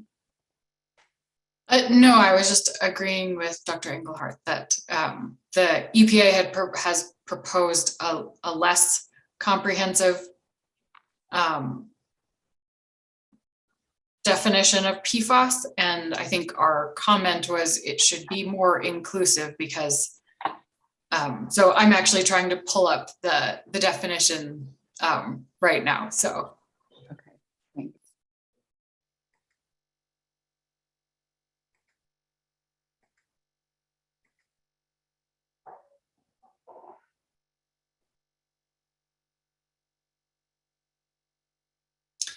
and yes, from my reading of the AWWA's suggestion, which I think is reasonable, is that it just needs to have 1 carbon fluorine bond to be included in the class of PFAS compounds. At least that's what I'm reading. So, so I guess I agree that maybe we don't have to make a specific recommendation, but maybe suggest that they consider a more inclusive definition because at least the point that was brought up by the AWWA is that we know that there are some compounds that we know are occurring in drinking water supplies that are excluded from the definition currently being used. Okay, sorry, I just reread it. Maybe that my confusion is the word fully. So I suppose fully would mean that it could be only 1 fluorine as long as the other bonds are 2 carbon atoms. As long as there's not one of them is a hydrogen. So maybe fully is accurate. What do you think? Dr. Sutton, I see your name is up, your hand is up. Yeah, I was not directly responding to that question, but more to the question of we could soften the language to suggest a more comprehensive definition, such as the OECD definition, or if I can find the citation for this other definition, perhaps we incorporate that too. No reason we have to use OECD. It's just that the intention to be more expansive and to be able to shift with what's actually being manufactured and put in products and entering our environment is the most important thing.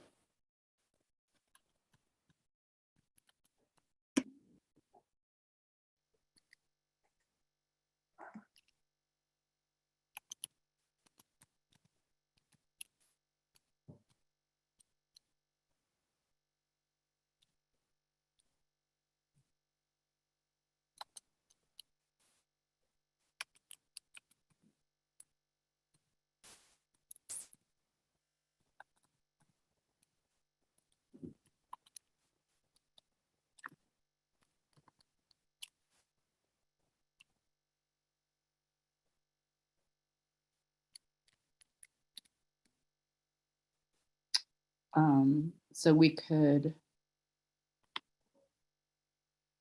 just bring that and then bring that into the letter. I guess it is a good question. I mean, we have a lot of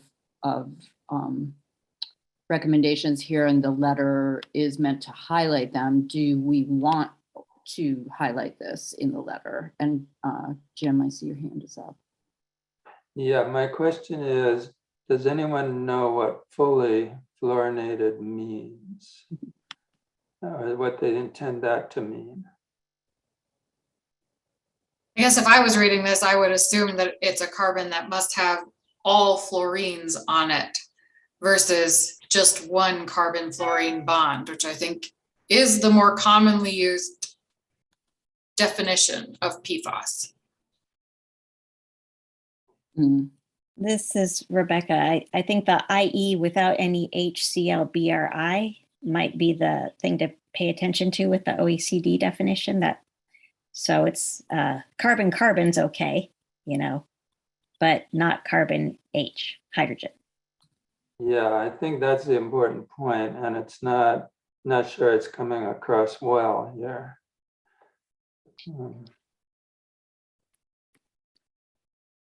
We could, for here, I actually liked what you had said, Rebecca, that I didn't, to be more expansive, to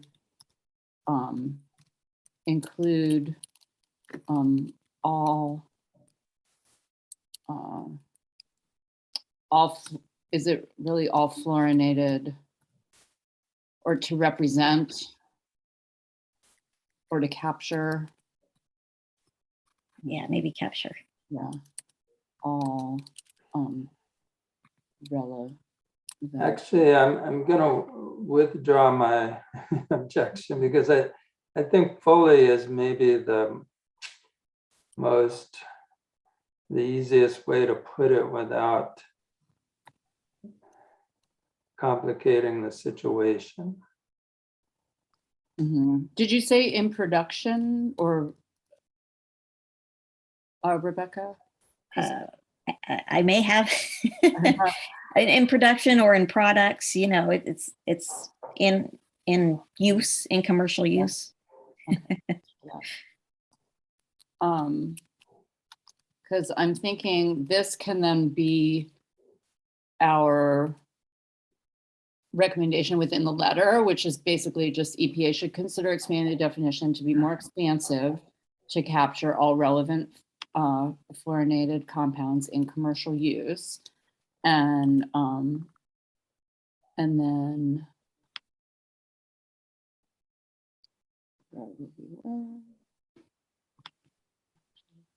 Dr. Conway Ben, did you have something to add while we? Yeah, so if you look at UCMR 5, EPA is using the language of poly and perfluorinated, per and polyfluoroalkyl substances to capture the fully fluorinated as well as the unsaturated.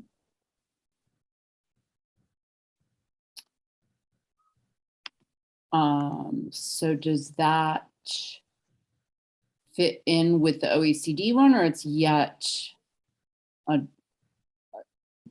branch from what we already have? That is a standard acronym definition, the per and poly. Okay. Yeah, it looks consistent. So,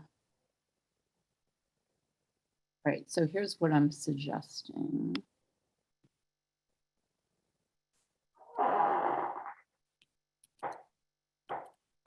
So this is no change to the body where we talk about the OECD and the differing definitions. A change to the second bullet where we say the EPA should consider expanding the definition to be more expansive to capture all relative fluorinated compounds in commercial use. And then maybe it's just this, e.g.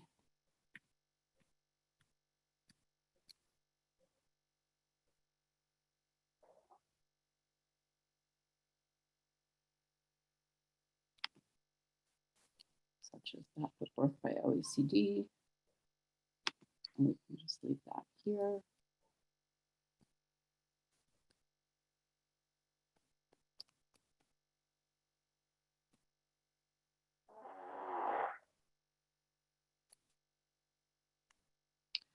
And then,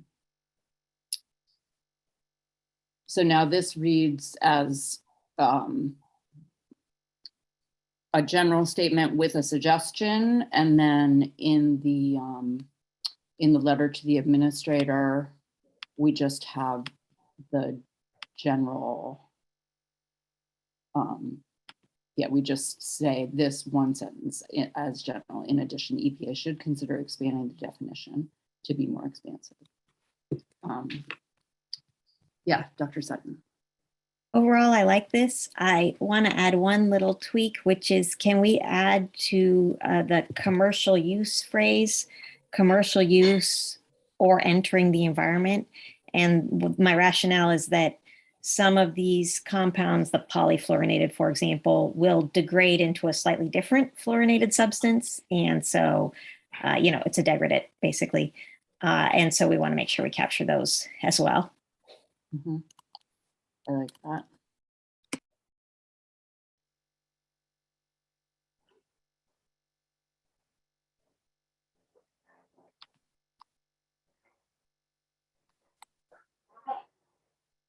Okay.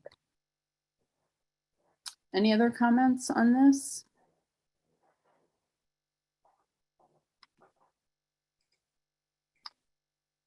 Yeah, Dr. Engelhardt. Yes, maybe we would want to add the word degradate to that sentence to be more clear. Mm-hmm.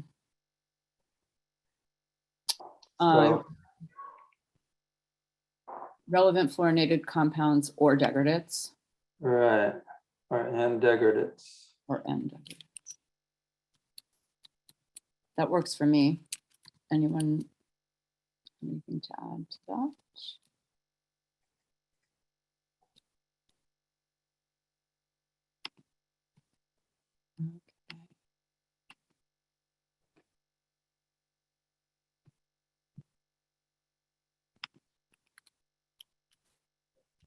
Okay, so these are now consistent with each other.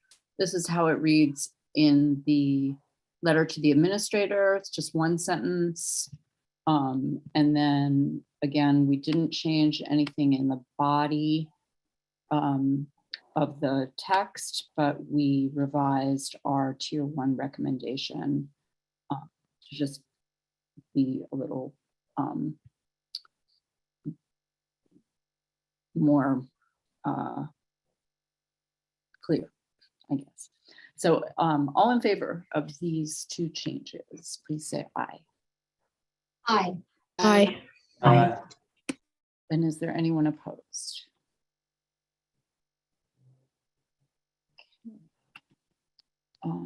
So any other changes that anyone would like to suggest for the letter?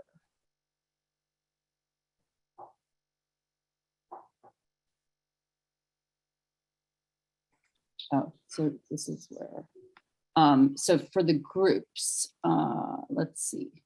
I think what I heard was we wanted to say SAB supports the use of groups.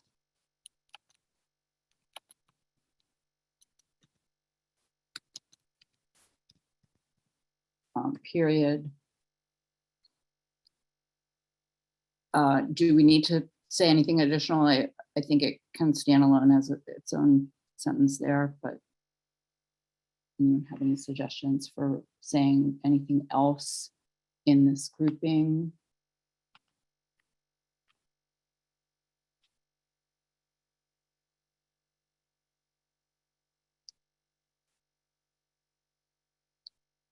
Okay, so all in favor of adding that short sentence, please say aye. Aye. Aye. Aye. Anyone opposed?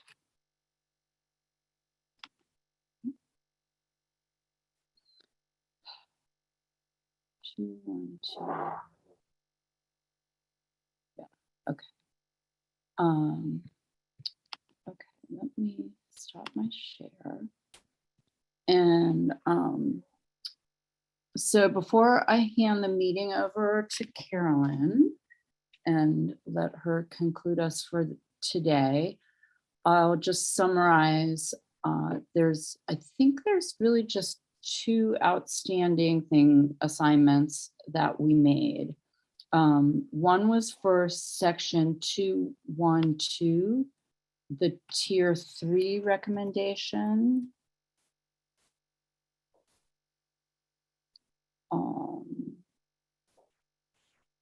Let's see.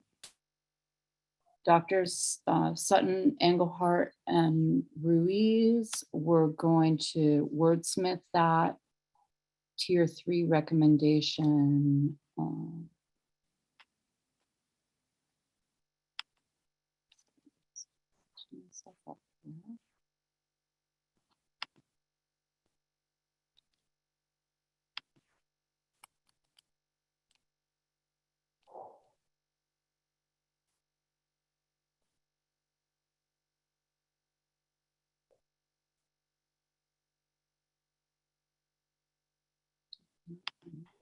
And then the other was Dr. Page on the DBPs of you were going to provide a little wordsmithing to help us explain why, ask for an explanation of why DBPs were chosen.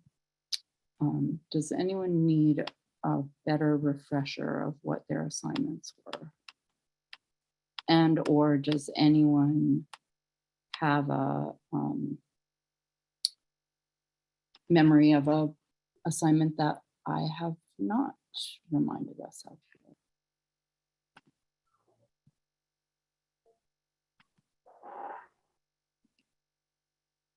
I don't know if you see there's Dr. Page has her hand up and Dr. Hernandez-Ruiz had it as well. Okay, thank you. Yeah. I was not paying attention to that. Go ahead, Dr. Page. Are you going to be sending out the marked up document for today? Or is there a way that I could at least get that section from the document for wordsmithing? Sure. That would be really helpful. Yeah, I'll do that. We are not planning to send out the whole document, but I'll definitely can easily copy and paste and just send it in an email to you so that you can work with it. And Dr. Hernandez-Ruiz. Yes, so my question is related to Sarah's question, but I guess mine is more like, what is the roadmap look like from here? Yeah, Carolyn, are you going to go over that or should I? Sure, yep, unless you wanted to, June, but I was going to cover that in my closing remarks. So unless there's anything else for you, June, are you good? No, I'm good. Does anyone else? Otherwise, I will go ahead and hand it over to Carolyn and she'll give us good instructions on what comes next. Go ahead, Carolyn. Okay, wow. First, thank you so much, June, for chairing that meeting and just chairing this whole process. That was a feat, especially left-handed, typing it all out. And thank you everyone who has participated today and just throughout the whole process. It's a great addition to EPA's work and we definitely appreciate it at the agency. To follow up on Dr. Hernandez-Ruiz's question, so for the specific assignment for the individuals from this meeting, if you could provide the modified language or wording, so I'm looking at my calendar over here, by this Thursday, June 9th. I know that's a little bit of a tight turnaround, and if you need a little extension, please feel free to reach out. And so I think with, so it's Sutton, Engelhardt, and Hernandez-Ruiz you were the three who were going to work on tier 3's recommendation. I think it was for effluent wastewater or urban runoff, sorry. So if the three of you could work, you can communicate through email if you just wouldn't mind CCing myself in June, just to maintain FACA requirements with that and sort of come to a consensus on how you want to word that tier. And then Dr. Page, since you're a standalone with that, you can, once you've finalized your wording, if you could send that to June and myself. And so what June and I will do, we'll take this document that Dr. Weintraub used throughout this meeting and finalize and incorporate all of the edits, any sort of editorial comments that you all have provided prior to this meeting. We will also incorporate any of those. You might have noticed we didn't bring them up during this meeting, but Those don't require consensus of like, adding a comma or something along those lines. So once we get your revisions back on Thursday, Dr. Weintraub and I will work on finalizing this draft report. Let me see. So the timeline for that, we'll try to get it out to you depending on how quickly we can get the feedback from the individual's assignments midweek next week. So that would be June 15th. And so we'll send that out to the entire committee. And what we're looking for is your consensus to say that you agree with what the document says and it captures your opinions and responses as a committee. And once we get that back, then we transmit it to the chartered SAB. So some of you are on the full board, so you'd be then involved with that process. The individuals who are not on the chartered SAB, that's where your work is done with the CCL5 report. So once it's transmitted to the full chartered SAB, then you'll more so work with Dr. Armitage, who is the DFO of the chartered SAB. You'll look for communications from him, possibly from me, but most likely from him. There'll be assignments for that for lead reviewers that then at the following SAB meeting, this document will be reviewed and a quality review and agreed upon to then be transmitted to the administrator. So that's kind of the full cycle of this report and where it will eventually end up. No definite timeline of when this will actually be final because there's, different things that are come into play, but I hope that paints a clear picture. Does anyone have any questions of what's being asked of them? I'll also send out an email either this afternoon or tomorrow spelling it out a little more clearly. Go ahead, Dr. Hernandez-Ruiz. Yeah, so for the work that Dr.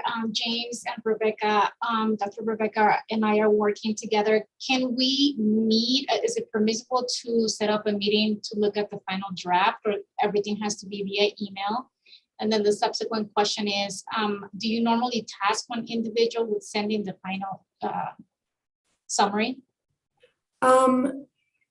There's no individual tasked unless Dr. Weintraub wants to do that, or unless one of the three of you want to kind of just take on that role to send it, and preferably via email communications, if you could send documents back and forth so that we can keep track of revisions, and that's okay. I know it makes it a little more challenging for the process.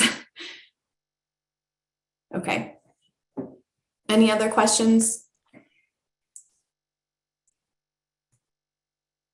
Okay, so with that, I will adjourn the meeting. And again, thank you everyone for your participation and for EPA providing this work and